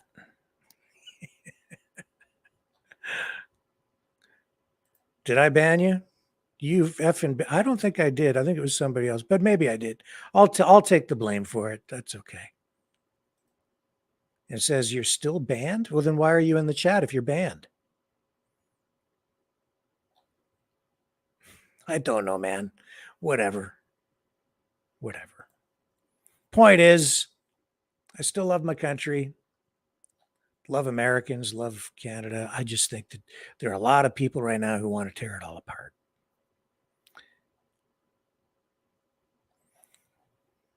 That being said, going to bring you this while we take a, well, you know what? I'm going to close the show off with Diefenbaker. That's what I'm going to do. close the show with Diefenbaker because I think we need a little inspiration right now instead of a lot of negativity. Let me take a quick break. We'll come back on the other side, and we're going to talk about electric cars. We're going to talk about that couple that sold their house in Canada and bought a freaking castle in France. How wacky is that? Don't go away. We are Mavericks.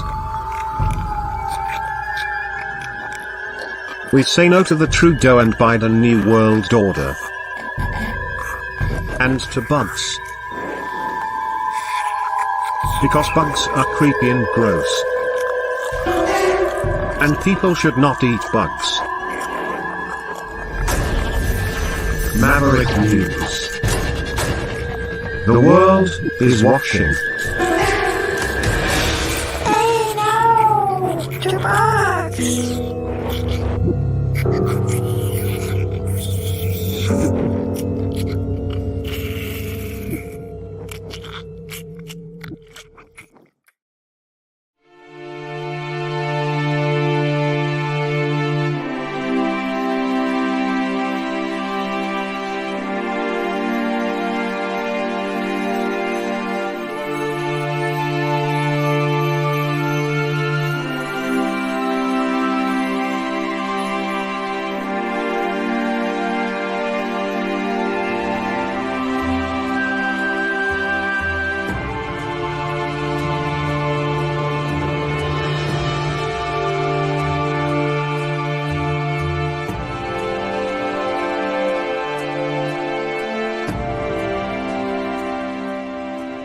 Maverick News.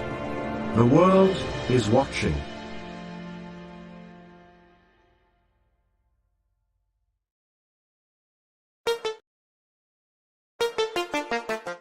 The New World Order. Government overreach. The Great Reset. Mainstream media lies. Now more than ever, independent voices are needed. Donate now at freedomreporters.com. That's freedomreporters.com. Maverick News. The antivirus program for your mind.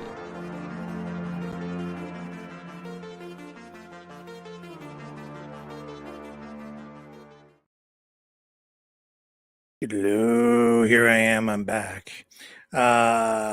Today, House of Commons. See if I got that clip for you. I think I do. Here it is. This is a story that actually has been around, I think, for a day, maybe two. I don't know, earlier this week, but it came up in the House of Commons again, and I haven't touched on it yet. But it's amazing, really, what inflation has done to this country, to the people, to us. So today, the story about the Canadian couple that sold their modest home in a small community in Canada and then took that money and exchanged it basically for a castle in France. Yeah, front and center during question period today. Let's listen in and we'll talk about this a little bit. We're seeing results, and there's more to do, but 70,000 people who were on the street are no longer on the street. 122,000 people who were close to homeless are not in that position anymore because of the National Housing Strategy. Thank you very much. Here, here. L'honorable député de Paris-Sound-Muskoka. After 8 years of this NDP Liberal government, all Canadians now know that the Prime Minister is just simply not worth the cost. In 2021, a couple from Fergus, Ontario, swapped their 4-bedroom, 2,400 square foot home on 3/4 of an acre for a 6,300 square foot, 16th century French chateau on 37 acres near the Bordeaux wine region in the south of France. Today, they admit that if they were to sell that mansion in the south of France, they wouldn't have enough money to buy their old home in Fergus. So I'm wondering why it is cheaper to buy a mansion in the south of France than a family home in rural Ontario. Good question. L'honorable député de... The honourable member, or rather the honourable parliamentary secretary. He is a former mayor, and he knows, therefore, that the affordability challenge that Canadians face, whether it's respect to rent or whether it's respect to the challenge of buying a home, is due to a lack of supply. This government recognizes that. That's why we've moved ahead to put incentives on the table for the private sector, for example, for builders, lifting the GST on the construction of purpose-built rentals, period. That side wants to maintain the tax for the purposes of building rental homes for the middle class. It's unacceptable. It's a reckless approach, Mr. Speaker. Then I have Député de Paris-Saint-Muskoka. Well, I think the government maybe misses a point. Canada has 20 times the land and half the people of France, and it's still cheaper to buy a house in France. But, of course, after 8 years of this Prime Minister's inflationary deficits, mortgage costs have doubled. In 2015, the average mortgage payment was $1,400, Mr. Speaker. Today, it's over $3,500. And now half of Canada's housing markets are severely unaffordable. When will the NDP Liberal coalition finally end their inflationary deficits so Canadians can afford to keep their homes, Mr. Speaker? L'honorable secrétaire parlementaire. Mr. Speaker, as I've said, and I emphasize, that the challenge on affordability with respect to housing writ large has to do with the lack of supply. When demand is high and supply is limited, you're always going to have an expensive situation. And we see that with respect to housing. What this government is doing is working with municipalities to see more homes built. This morning, as I said, we saw the city of Brampton move ahead, working with this government in exchange rather for a $114 million investment. They're going to get more homes built, Mr. Speaker. They're dealing with missing middle housing. They're dealing with exclusionary zoning. I thank the city of Brampton. Then I have Député de Kenora. Mr. Speaker, a recent survey has found nearly 70% of millennials and those younger have put off the purchase of a home because of rising prices and rising interest rates. After 8 years of this NDP Liberal government, that is their legacy. Inflationary deficits that are driving up the cost of living and making housing out of reach for many young people across the country. It's clear this Prime Minister is not worth the cost, so why doesn't he finally listen to our common sense approach to stop his inflationary spending so that Canadians can afford a home again? The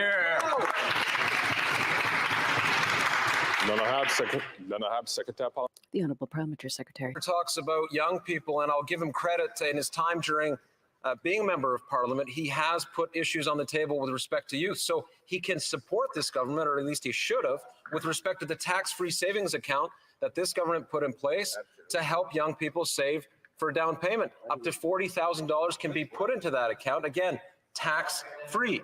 Add to that, of course, the fact that we continue to build more. We continue to put in place, rather, policies that will see more homes built. We're doing that in partnership with municipalities. They're against all of that, Mr. Speaker. They put half measures on the table. That's not good enough. Shame. Then I have Député de Kenora.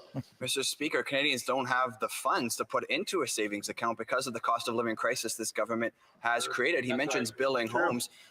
Mr. Speaker, we have not enough home building in this country to keep up with demand. After 8 years of this government, housing prices have skyrocketed. They've actually doubled. Mortgage rates are up, and the young students and young professionals have given up completely on their dream of home ownership. So I ask again, when will they finally stop their inflationary spending so that young people can afford a home? L'honorable secrétaire parlementaire. Mr. Speaker, when the Conservatives were in power, they ran 7 consecutive. Okay, enough of that. I will now draw your attention to this CTV story that just kind of lays out the whole story of this couple that bought this mansion in France. You see, when you live in a castle, it's not France, it's France. Oh my! I shouldn't even laugh. It's tragic, actually, what this government has done to our economy and to us. It's a terrible thing. Oh, they are so stupid, or maybe brilliant, evil, perhaps. You can decide. It's terrible. Anyway, slice it. This next story underscores the astronomical home prices we are seeing across Ontario. A family recently sold their house in Fergus in order to buy a chateau in France. CTV's Spencer Turcott has more on their unique house hunt.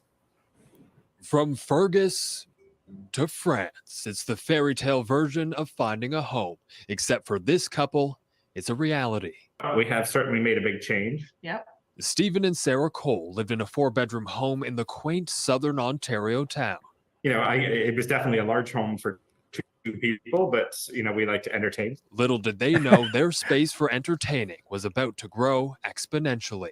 The pair fell in love with France after visiting several times, but the dream of living there felt like exactly that, until one property popped up after sifting through hundreds of listings. You know, eventually a chateau crosses your search, and you discover that that's within the craziness of the Canadian market, it becomes attainable. In 2021, they made the move to Saint-Germain-des-Prés in Dordogne, France. So the house in Fergus was 2,400 square feet. Right.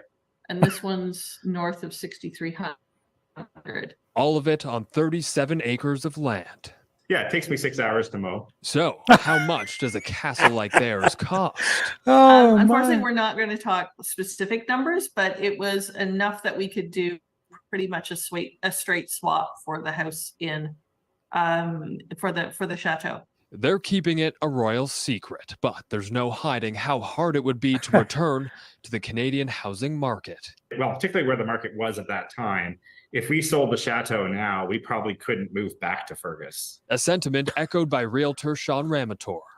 Unless you're looking at, selling and moving into a rental unit, or you're retiring, or you are leaving the country for whatever reason, the longer you're out of home ownership and in that market, the more challenging it becomes to get back in.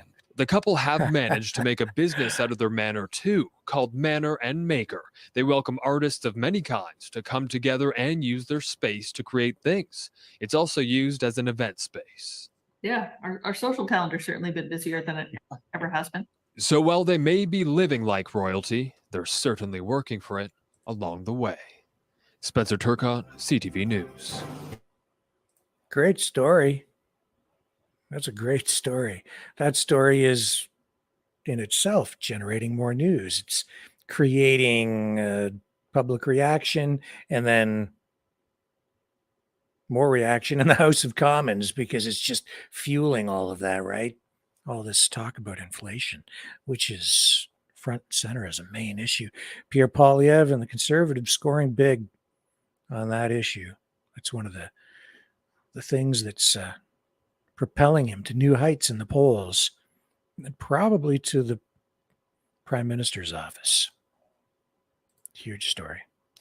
When we come back on the other side, we'll talk about electric cars. Yeah. Except electric cars becoming gas cars. Looks like the internal combustion engine isn't dead yet. Don't go away.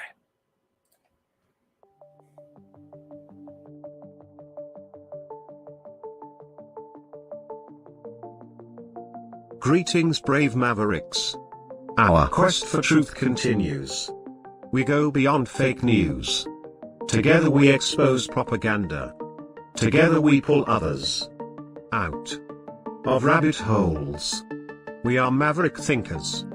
We are all unique individuals, defenders of individual rights and freedoms, credible, trusted, grounded in reality.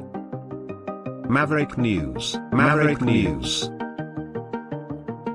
Defending free speech, free speech. Donate at freedomreporters.com. Do it now.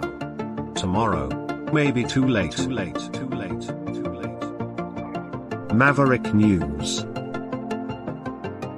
The world is watching.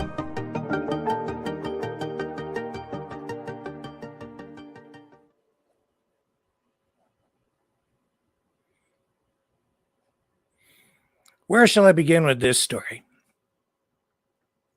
Fisker. Fisker had an electric car, the Fisker Karma. Came out years ago. Didn't have great range, very expensive. Company went belly up. It still exists today, but it's been reconstituted. They had a bunch of the shells of the cars, these electric cars. And they were pretty sweet looking cars, not the best built, but pretty cool looking. Well, one of the former executives from General Motors put together a team or became part of a team, and they bought up the bodies. And you know what they did with those things? They put big block Chevy V8 engines in them to give them supercar performance, and then sold them at a premium price. That sets the stage for what we're seeing today. Toyota is a company that still doesn't believe in an all-electric future for the auto industry. A lot of people still very skeptical of it. Stellantis, Chrysler, came out with a concept muscle car, all electric. Let me roll this for you. I'll show you what they're talking about. It's pretty cool looking, blistering performance and blah, blah, blah, blah. And it looks like this thing they might actually want to put into production. So take a look at this, and then I'm going to tell you what they're doing with this, what they're probably going to be doing with this. And it's surprising some people. Hold on a minute. Did we hear that right? Dodge is making an electric car? We're talking hypothetical, right? Surely you jest. Dodge? You mean the people who devised the legendary 426 Hemi and sunk it into a sublime missile? You mean the Dodge that created the Hellcat Red Eye and the most powerful muscle car in the world? Makers of the 840 horsepower wheel-standing Demon? Why on God's green earth would Dodge ever build an electric car? Anybody? Any thoughts out there? Hello?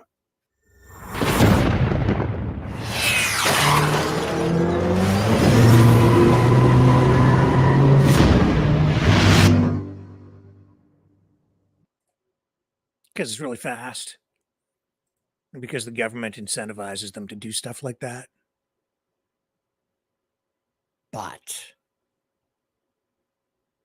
it's a concept car, right? And they've revealed the thing, but now there is a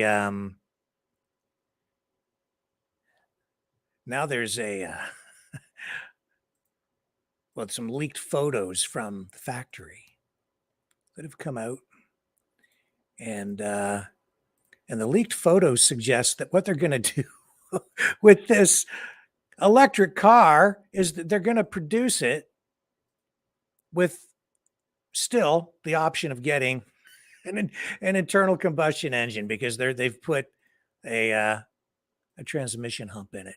Let me show you. Here we go.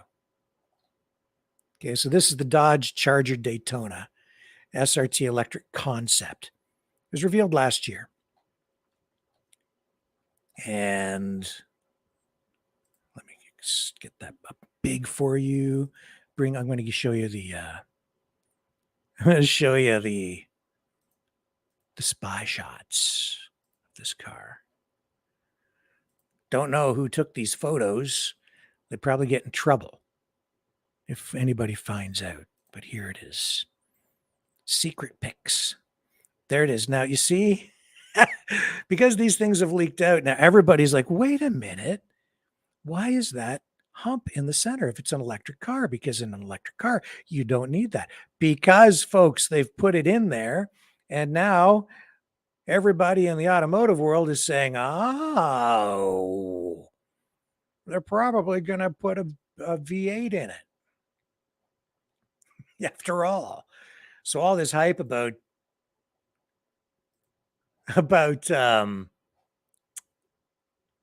creating a high-powered electric muscle car, and they're still going back to an electric or to an internal combustion engine. And in fact, I'm hearing Stellantis, Chrysler, they're looking at even developing some new high-performance internal combustion engines. And there it is there too. And so it's still a false floor, room for a battery pack, but it shows that the commitment, see how it's designed for the transmission? With an electric vehicle, you do not need that. So ICE powered vehicles, internal combustion engines, not dead yet. Not by a long shot. Not by a long shot. And then I came across this today, which also may give people pause before running out to embrace an all electric vehicle future. This is a lithium ion battery pack. I'm going to show this to you, and let me show you what happens when it's pierced with a nail. Just a nail. I'll bring it up at the right time here when it cycles through. So imagine your vehicle is in an accident and a piece of steel, iron, from the car somehow penetrates the battery pack. Okay, so this is it burning. I'll let it cycle through here. I don't know how to rewind on these. I don't know if I can. These Facebook Reels, there's no control. Anyway, here it is. Look at that. That's all it takes. And there's so much energy in there. And once they start burning, when the battery packs on a car start to burn, it's almost impossible for firefighters to put them out. I've seen them trying to fight those fires, and highly, highly toxic. The smoke that comes off of those things. And I won't even start to talk about how the increased weight of those vehicles is creating a lot of new concerns about what happens in accidents. Especially if you're talking about an electric vehicle with a giant battery and a huge amount of mass colliding head on with a much lighter vehicle powered by an internal combustion engine. The vehicle with more mass wins in a big way. Things to be concerned about, things to think about as we accelerate into this crazy future that they've cooked up for us. I'm worried about it. But I'm trying not to worry so much. You know who else needs to worry? Owen Schroyer. That guy. He looks like he's going to the slammer, eh? Here's just a little thing from the InfoWars page. Because remember, he was convicted. Friday War Room Live, Owen Schroyer's final broadcast before becoming a political prisoner. So, yeah. Because I think he has to, I think he has to go to jail. Because he was over there at J6. I'll just get the details for you. I don't remember all the details.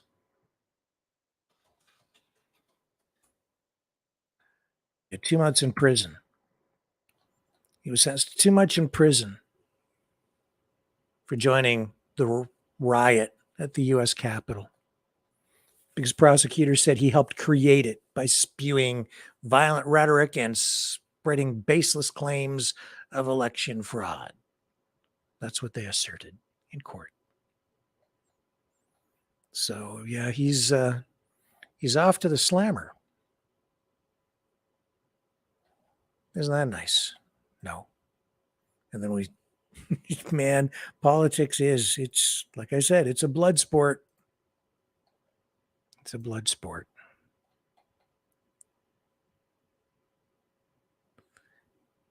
Yeah. And what else do I have for you tonight? That's kind of where we're at for this evening. But you know what I did want to do? Because again, like I said, I think we need some inspiration. Because I want to rewind back in time to the John Diefenbaker era in Canada.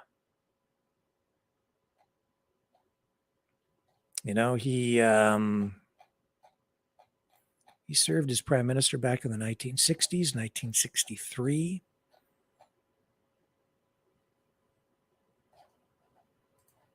This is a guy who he was able to walk to work without a security detail from the RCMP around him. Different time, different prime minister. Conservative. And there's a famous recording. I played it on this program, but maybe a couple of years ago. But I want to play it for you again tonight because it speaks to our rights and freedoms and the way he viewed them when he was prime minister. And this is what Canadians today still hold dear, even new Canadians. This is what brings people to Canada. This is what Canada is really all about, I think, for a lot of us. Let me play it for you. John Diefenbaker.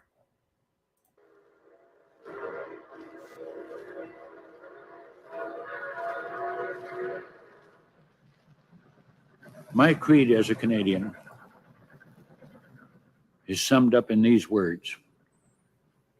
I am a Canadian, a free Canadian, free to speak without fear, free to worship God in my own way, free to stand for what I think right, free to oppose what I believe wrong, free to choose those who shall govern my country.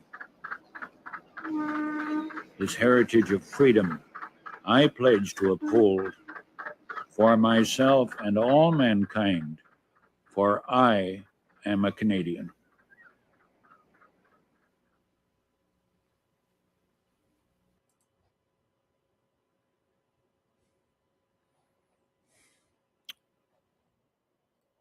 Yeah.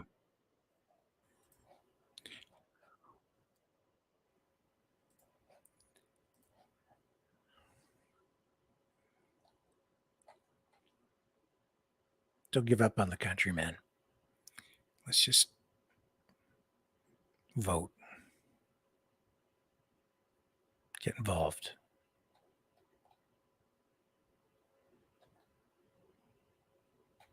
Let's get it back.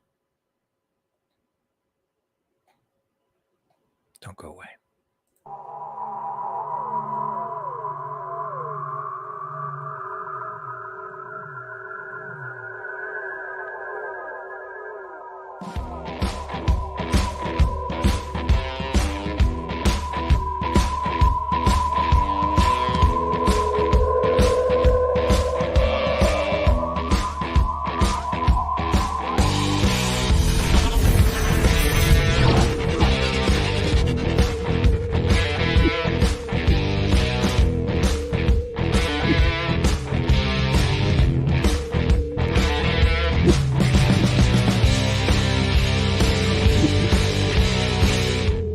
Maverick News. The world is watching.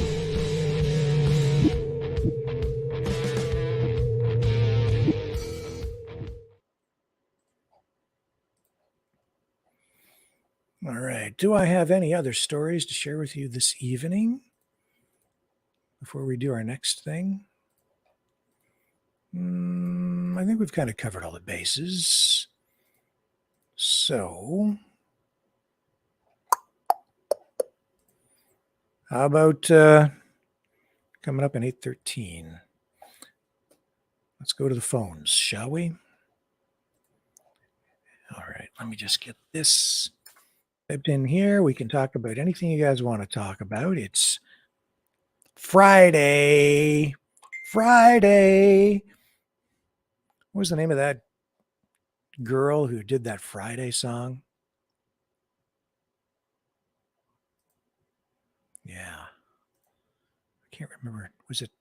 Can't remember her name. She was like a one-hit wonder. Funny. People then, like, they loved to hate it.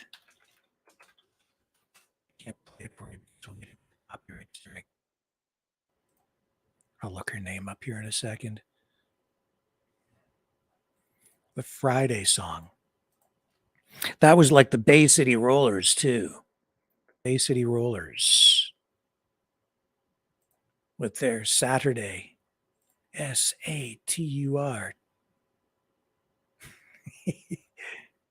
DY.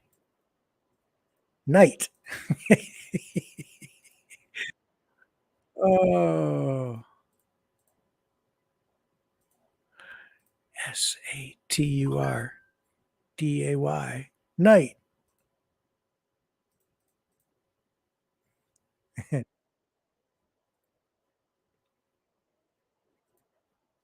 I'm just punching some stuff in here, security codes to get the phone system working. That ought to do it. All right. Let's roll this so you know what number to phone so you can call in and tell me what you're thinking. Here we go.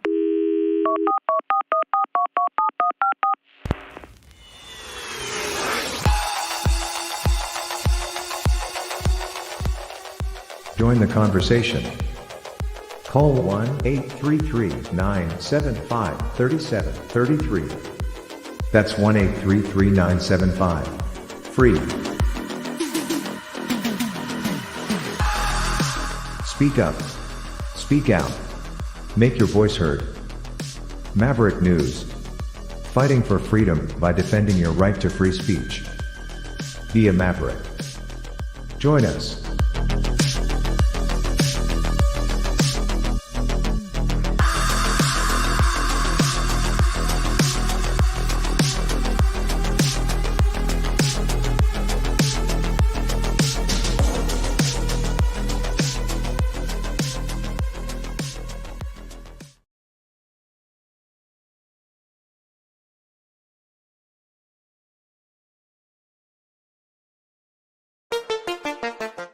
The New World Order.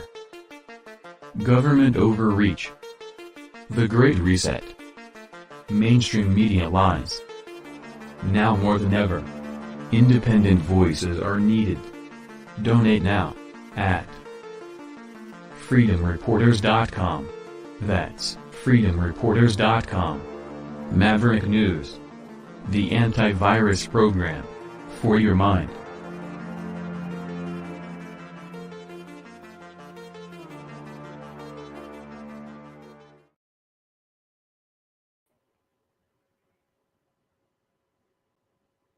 Okay, here I am, and there you guys are.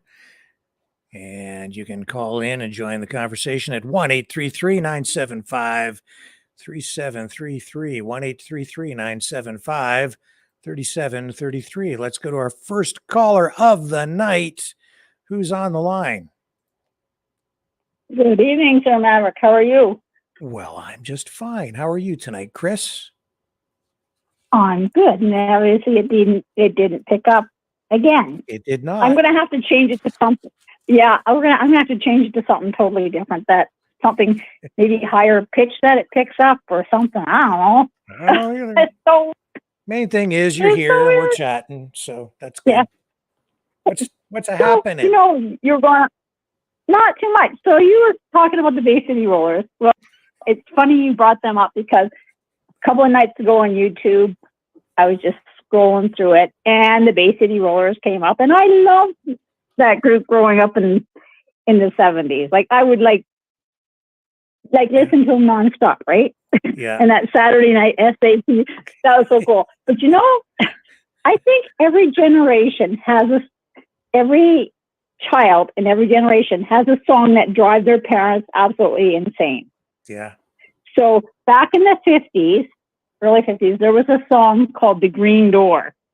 And my older brother would play it nonstop. And my parents would just... Anyways, that came about the other night too. And I thought that was kind of cool. And then my kids, remember that song by Billy Ray Cyrus called Achy Breaky Heart? Yes.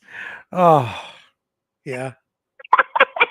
So my kids drove me crazy with that. I'd be outside doing yard work and they would literally put the radio in the window and blast it as loud as they could. I mean, like I was hearing that in my sleep.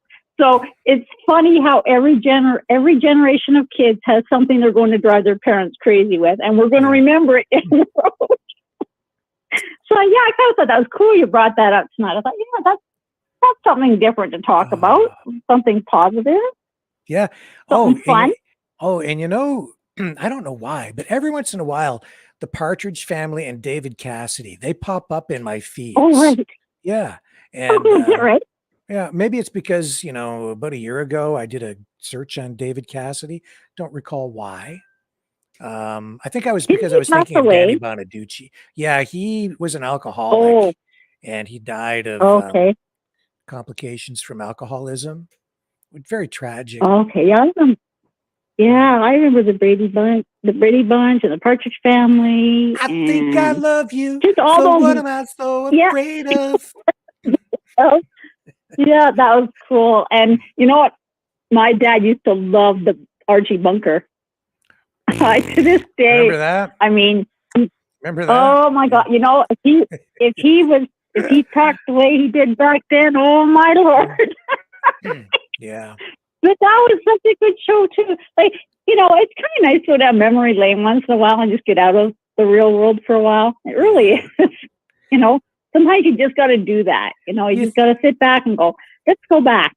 Do you think those days were better, or is it just because we were kids and we were insulated and maybe weren't aware of the turmoil of the time? You look back at the history, there were a lot of things happening back then too.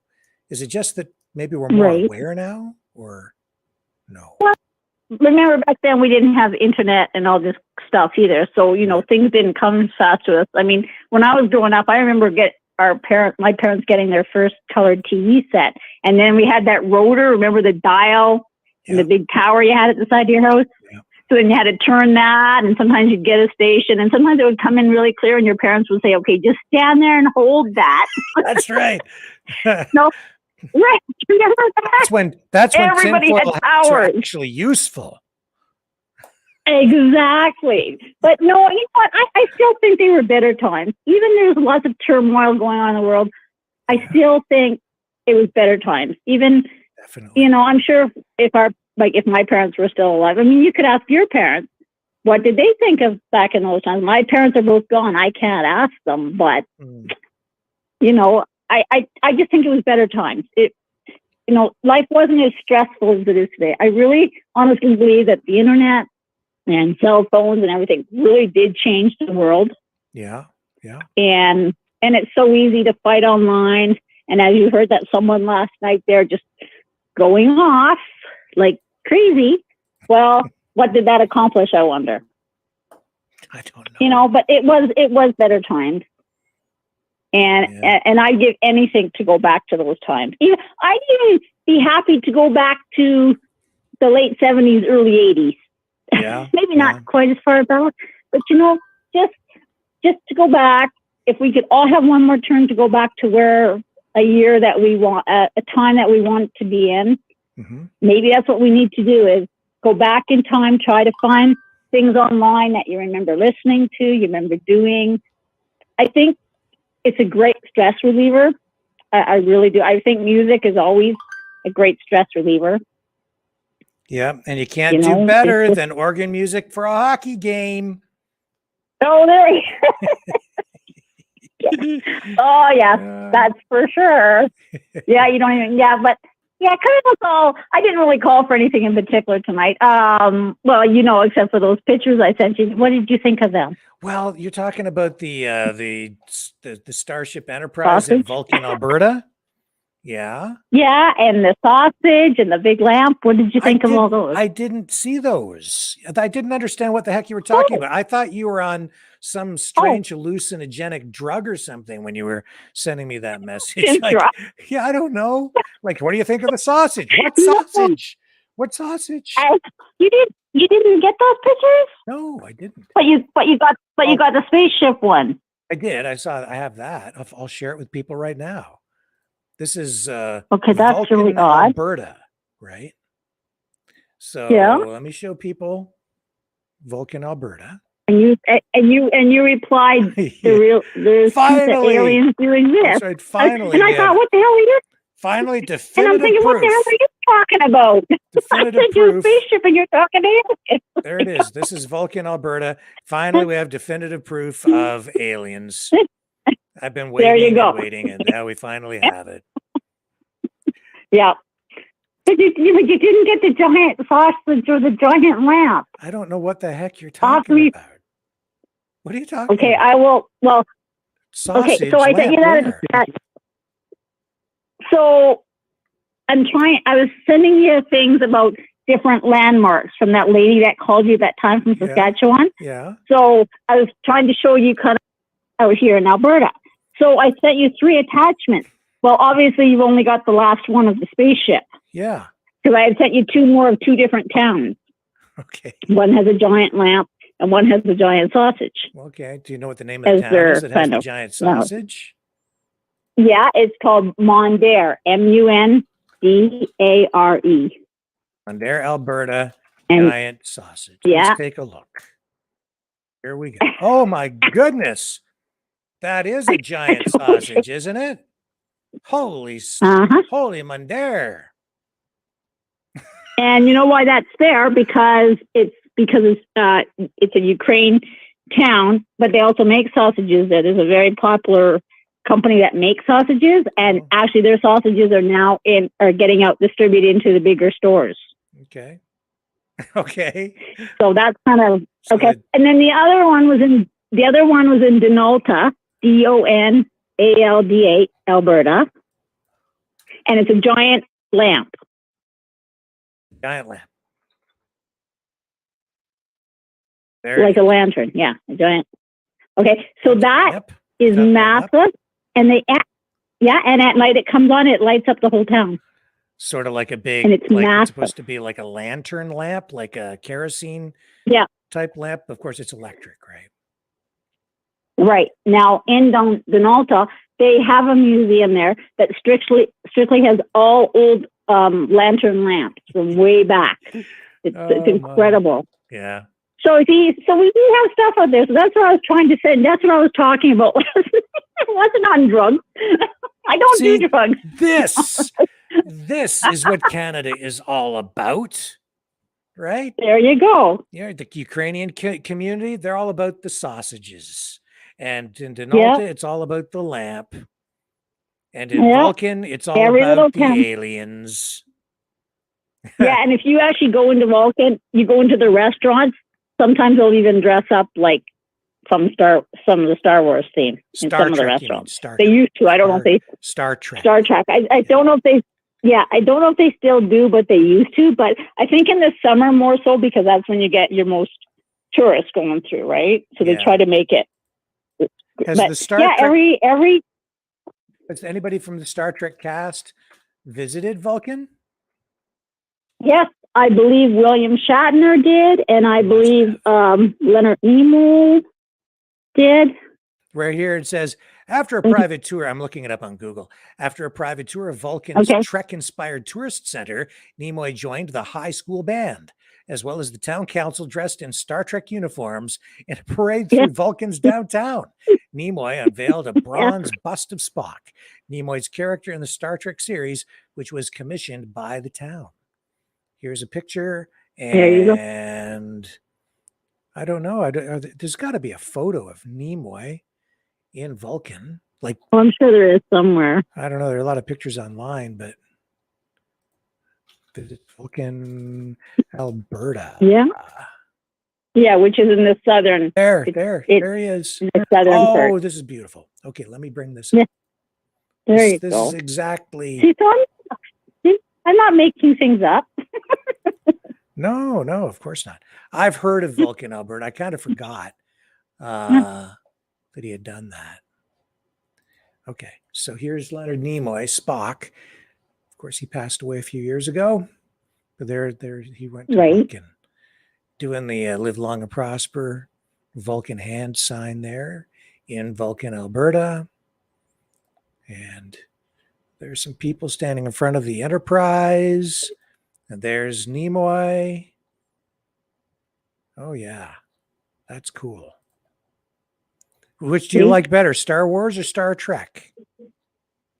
I was going to say Star Trek. Yeah. That was because that's what I grew up with, right? So, hey, what did you think of the little church that I sent you? The picture of that. Well, I thought that was pretty cool. We showed that on the air that night. I found it. Yeah, I think you did. Yeah. So there, I mean, there's lots, like, this is what Canada's about. Exactly. Every province, every little town has their own thing that they're good for, right? Like that's what they're. So yeah, it's kind of neat, right? So I just thought I'd bring that up tonight, just something different with the music and very cool. And the Brady Bunch and the Partridge Family and Archie and my three sons. I remember that. Yes. and I love Lucy. Remember Lucy? Gotta love Lucy. Yeah, I love Lucy. And I watched a clip from the old Laverne and Shirley show earlier this morning. Oh, right. Yeah. Yeah. Oh, and the Fawns, Happy Days. Yep. The Happy Days. Yep. Yeah. So it was all good times. And you know what? The shows back then were innocent. There was no violence in them. They were all family-oriented shows, like Leave It to Beaver, like that's going way back. Yeah. The mother would be all dressed to the nines by 9 o'clock in the morning. It makes me wonder, what kids are going to grow up to be now in the next few years because of what they're consuming through mass media. It's much grittier. It's darker. It's so adult oriented, all of it now. Even, the superhero stuff, it's not so much for kids. It's difficult. I know. No, and that concerns me. Like, 20 years down the road, what are kids going to remember from just these last few years, and God knows how much longer, and how traumatized are they going to be? And so I think it's really important that parents, try to keep them off social. I mean, it's hard. It's really hard to, but control what they're seeing. And I know that parents work, both parents work sometimes. A lot of them are single moms working, and their kids are home alone. You don't really know what they're up to. Yes. And it's got to be really challenging today. Like, I'm glad my kids are all growing up and gone. God. The content that you can just access online, from, actual people being killed, war footage, death, sex, depraved sex, all kinds of crazy things, and kids just instant access to it with a click. So how do parents shield their kids from that? I don't know. It's not even just so much media. Like, my 9-year-old grandson said to me on Saturday night, he said, Grandma, how come there's so much shooting and people being killed in Edmonton? They're being killed with guns. And why are bombs being dropped on people? And I looked at him, and it's like, he caught me off guard. I didn't know what to say, right? And I said, so where are you picking this up from? He goes, well, sometimes Daddy will watch global news at night, and if the TV's near his room, so he'll open the door and be watching, right? So I had a little talk with my son, and I said, you just don't let him see this stuff. Like, seriously, because I really didn't know what to say. I told him the truth. I said, there's a lot of bad things happening in the world. I mean, what else can you say to him? I mean, what do you say to a 9-year-old? Especially when they throw you off guard. So if 9-year-olds are picking it up, that means the younger ones are still probably picking it up but not understanding as much. Then you got the teenagers. Man, oh man, they must be being bombarded left, right, and center. Yeah. It's like no child should have to grow up in this kind of environment. You know what I'm saying? Like, it just seems so sad. It's so sad to me. It really is. Yeah, it's sad to me compared to what we grew up in, right? I think of when we grew up, there were things like I watched Watergate as a kid, right? Right. I remember that. Yeah. You know, what other things? You know, stuff from the Vietnam War that you saw on TV. Yeah. But it was But even that wasn't as graphic as it is today. No, not nearly as much of it either, right? Because the news today it's just they're just bombarding us, and they don't need to be showing us all this stuff. We get it. We know we know what happens when a bomb drops. You know what I'm saying? Well, it's never ending. You have to go in there and show us. I know. It's just to some degree. But I'm just hoping that this weekend. Yeah. Anyway, go ahead.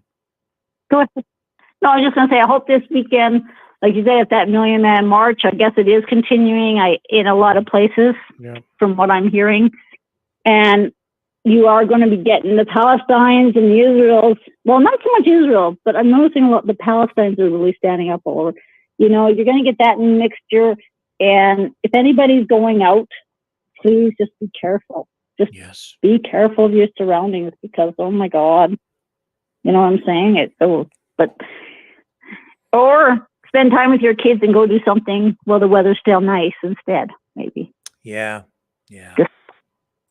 Because the weather's changing. They're calling for snow up to 10 centimeters here on Monday, and I hope that's wrong. I know. I know. It's like, no. Here I am. I've been trying to lift people up, and now you're talking about snow. I'm sorry. Only out here, not your way, just here. We always get winter before you guys. Never fails. Well, oh my God. We need to put a big dome over Alberta just to stop, because we always get all these cold fronts that come down from the Arctic, right? Yeah. Right over Alberta. Can't we just put a big dome over us and say, go away? Well, but Elon it Musk is what it is. Elon Musk wants to terraform Mars. Why can't we just terraform Earth so that we don't have winter anymore? Yeah. I'd be okay with that. Yeah, actually, I don't really mind the snow too much, because I do like skating and I like going tobogganing with my grandson. It's just the cold. As we get older, I just don't like the cold as much anymore. It's too hard on the bones. Anyways. Okay. I know. Thank you, I'll let you get on to your next caller. So I just wanted to go down memory lane a little bit, and I hope everybody has a great weekend. Okay. All right. Thank you. Take care. Okay. Bye-bye. All right. Let's go to Pam next. Hello, Pam. Hello, Rick. Boy, that last caller was quite chipper, very cheerful. I'm glad she came on. I love their Bay City rollers, so I looked them up because I saw them when I went to England with my school when I was young. And we were on a lit class tour, and they had them they were playing in a department store because they weren't well known yet. So I came back to Canada and immediately cut off my jeans to make them mid-length and sewed tartan around the border because that's what they wore. It was so much fun, It was such a good memory. Yeah, and it was such a cheerful song, even though it was Bye Bye Baby Goodbye. But the music to it was very cheerful, And but anyway, I just wanted to say thank you to all the Mavericks who in the family who gave me their condolences when my little Tippy passed away, and that's all I want to say, or I'll start crying. But then thank you for that interview you had with that woman last week about moving to Saskatchewan. So I went online the next day and I started looking at homes in Saskatchewan, and man, for the price of a home here, if you build equity in your home, you could go there and you can get a 1,000 to 1,500 square foot home for a really good one, nice one, with renovations for about $75,000 to $100,000. It was incredible, depending on where you want to live there. Yeah.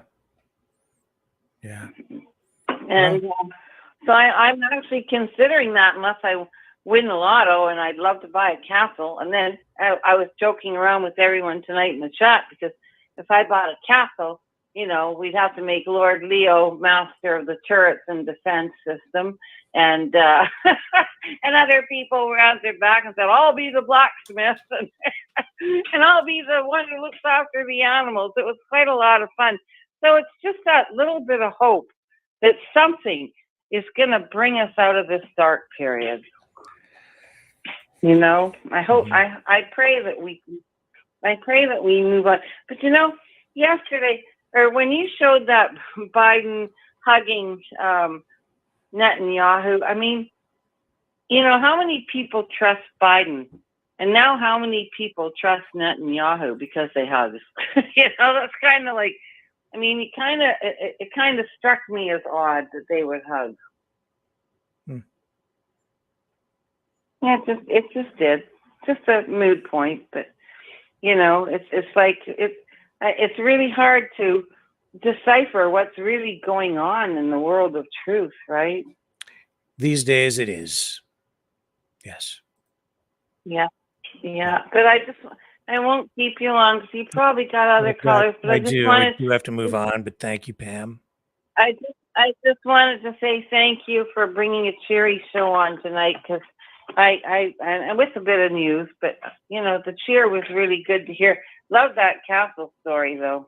Yeah, it's got me drinking. Yeah, I think sure let's is. all move to France. Let's pool our funds and we'll buy a giant castle and we'll divvy it up. We'll call it the Maverick Castle. The Maverick Mansion. The Maverick Estate.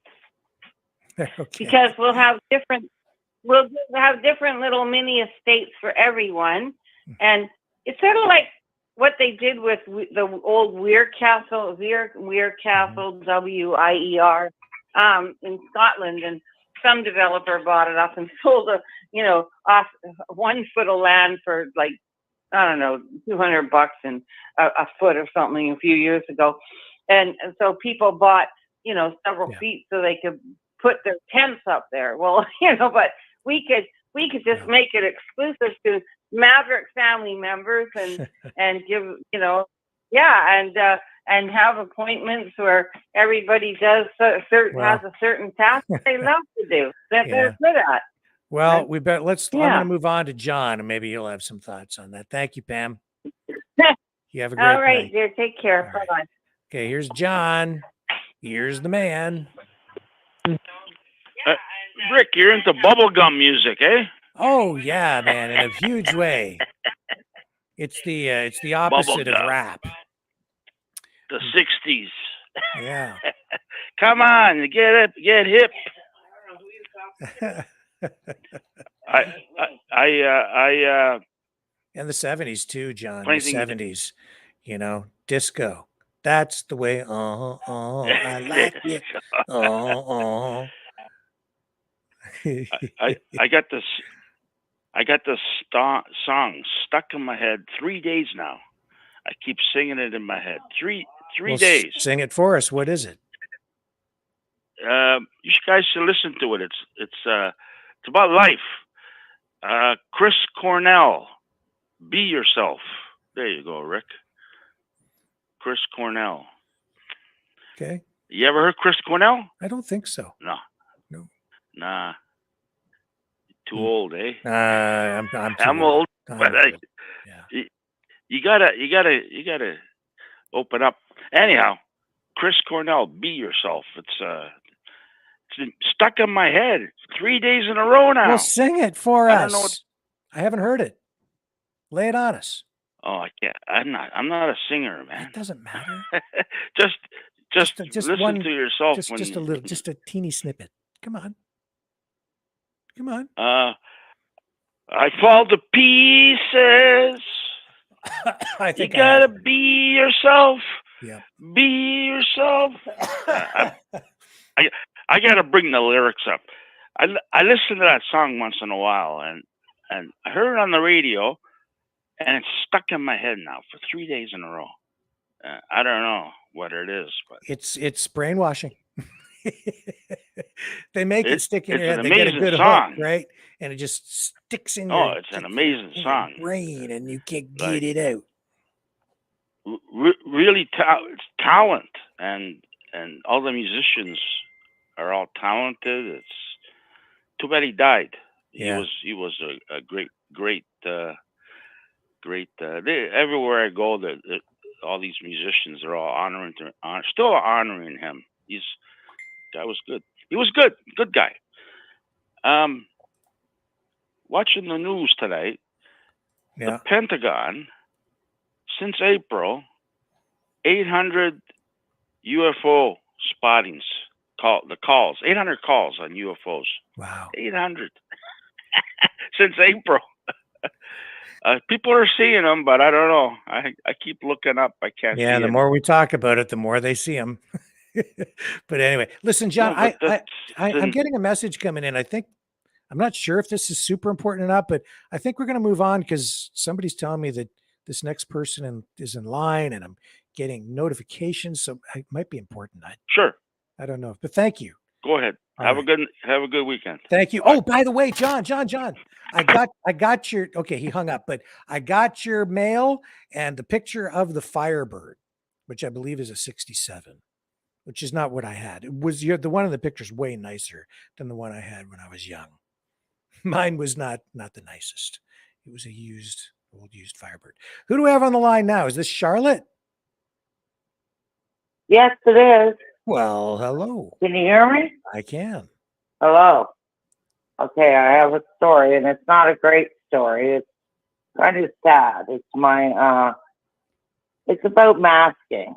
So, anyways, my brother is younger than me, and I'm older, and he's 10 years younger than me, but he's not young. Anyways, his son is going his first year of college, and they're all vaccinated in my family. My oldest sister is had a doctorate in biology, and she's a lawyer, and she studies patent law. She doesn't believe in, she believes in organics and stuff, but, I'm just trying to give you a lowdown on how they feel. I'm not vaccinated. Okay. I just need to caution you. We are on Facebook and YouTube, so we need to be careful what we say so that we don't. I'm just giving you a background. Okay. Yeah. Just. So anyway, I was at dinner the other day because my oldest sister came from Texas for a visit, and my brother was saying about his son. He went to college his first day. He checked himself for the virus because this is going around now again. They're all quadruple shots. I don't know how many they've got now. And he said that he went to school and he wore a mask and everybody laughed at him. And I felt really bad for the kid because you know what I feel? Who made him so afraid that he would test himself and mask up before he went to school and then have his feelings hurt because he did the wrong thing? That's all I had to say. Yeah, I understand. Kind of sad, isn't it? Yeah. I agree. It is sad. Definitely. Well, listen, Charlotte, thank you for the call. That's all I'm going to bring up. Yeah, thank you for sharing that. Okay, you have a great night. Yeah.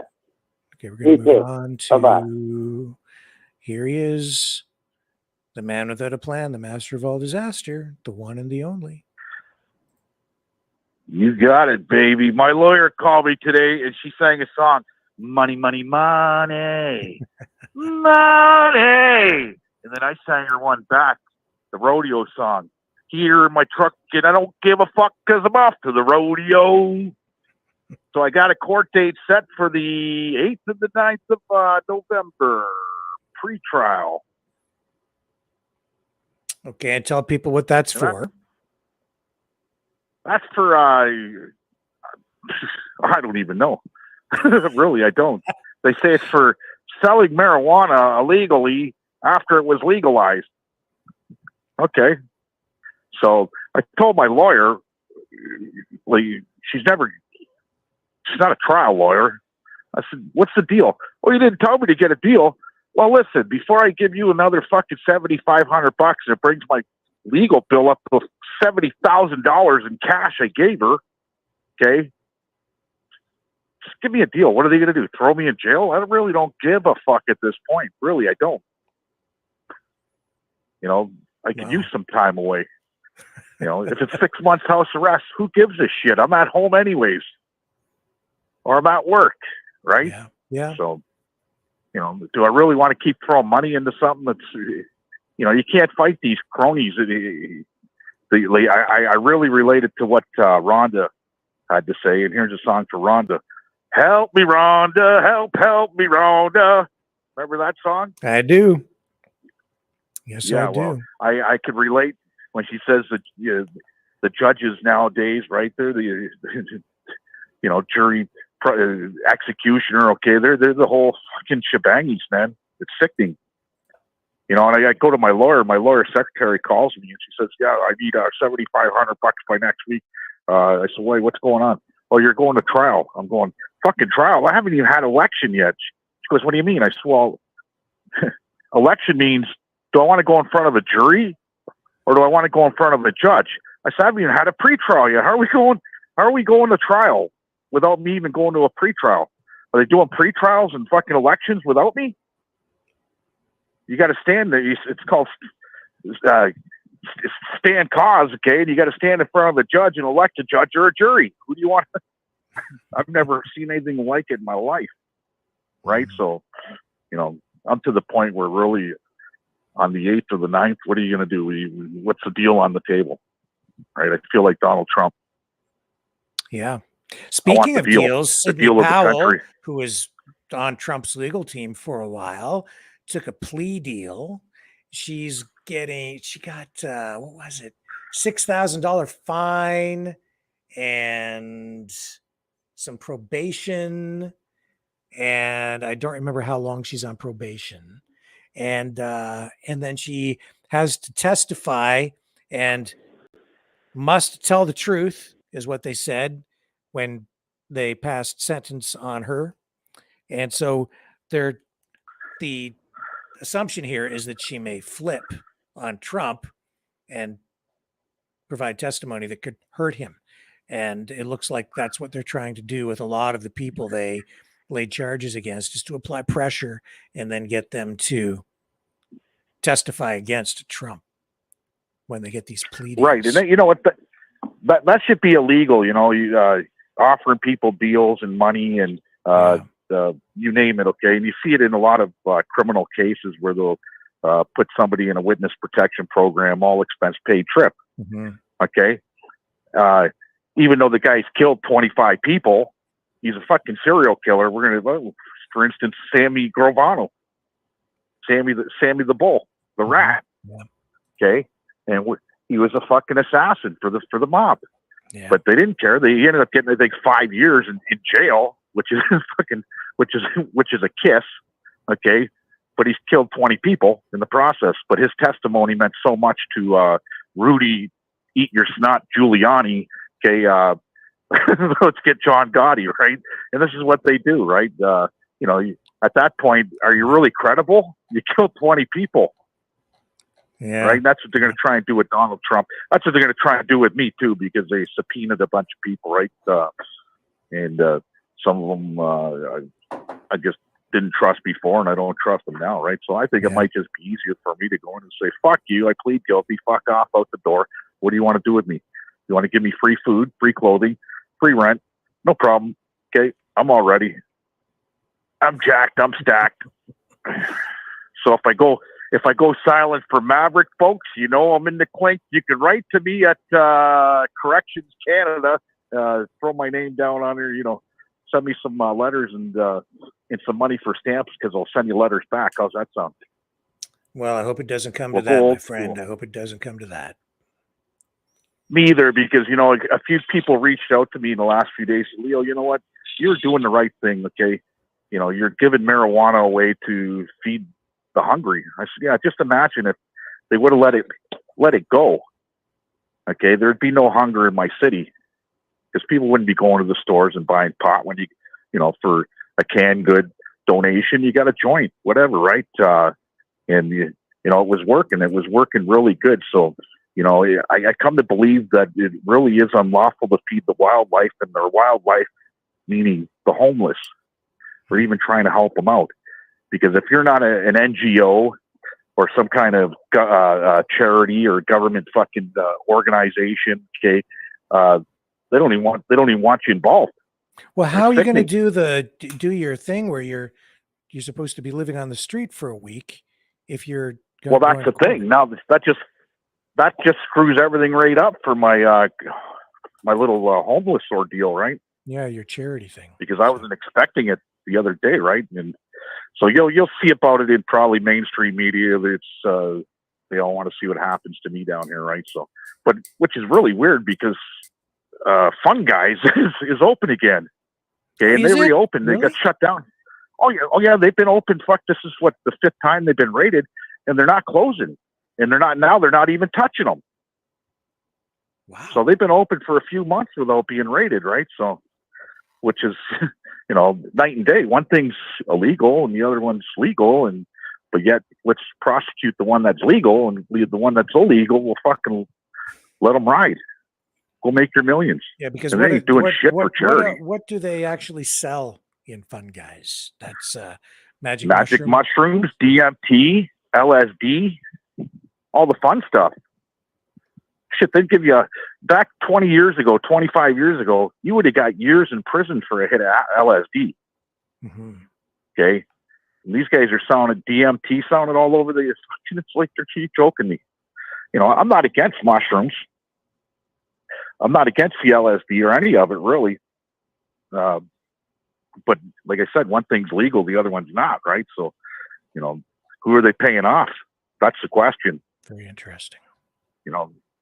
Now that the police aren't even touching them, they're just sick and tired of, they probably went through the money that they get every year allocated to drugs and guns. They probably fucking blew through that in a hurry on something that, somebody is just going to keep opening, right?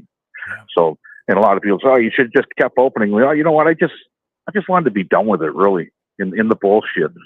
I don't have to look over my back, for doing what I thought was the right thing. But, a lot of people did prosper. I paid for a lot of people's funerals that couldn't pay for funerals in this town. Somebody got a 19-year-old kid was murdered. The family came to me. We can't even put a proper funeral for the kid. It's no problem. I go right to the bank. Bang, here you go. And I got all that for evidence, right? Do I really want to take it to trial and waste some more time, some more money when the end result, if there's no jail time, well, let's make a deal. If there is jail time, well, maybe I'll take it to trial.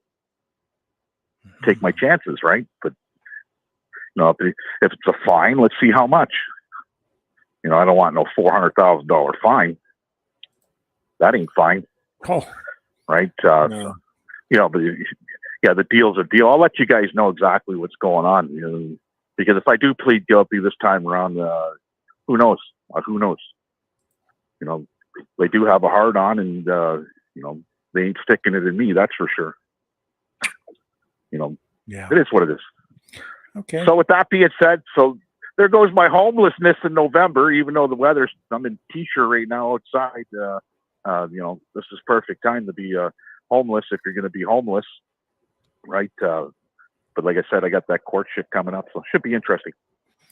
Well, hang in there, my friend, and we'll see where that goes, and we'll see where things end up tomorrow with the big marches across the country, and the one in Windsor too, where you are. I'll be going live. Okay, we'll be watching. We'll be picking you up and checking things out. So looking forward to it. Thank you, Leo. Okay, Rick. Bye-bye. All right, take care. Bye. All right. And let's pull out of that. And there you go. So that gets us to exactly 9 p.m., which gets us exactly where we really kind of like to be with these broadcasts. That's 3 straight hours again tonight. And I really appreciate you guys hanging out with me here. You can donate at freedomreporters.com, which you see scrolling on the bottom of the screen there right now, if you would like to support the show, and we could sure use your help. I'm going to take the the phone number down off the screen. You can also donate at maverickdonations.com. Right there. So freedomreporters.com or maverickdonations.com. Please like, share, subscribe. Ring the notification bell on YouTube if you do subscribe over on one of our YouTube channels. And please consider subscribing over on Rumble, the free speech platform where we continue to grow. Really, privileged to have all you guys with me again tonight. And tomorrow, I think, is going to be an interesting day, maybe another big day. We'll see if they can duplicate the turnout for this Million March for Children Round 2 across Canada. If it's anything like the last one, that's huge. I guess that's the new benchmark for them. Hundreds of thousands of people showed up the last time. We'll see where it goes tomorrow. If you do go, stay safe out there, folks. Take care of each other. Love y'all. 6 p.m. Eastern Standard Time tomorrow. Right back here on the flip side.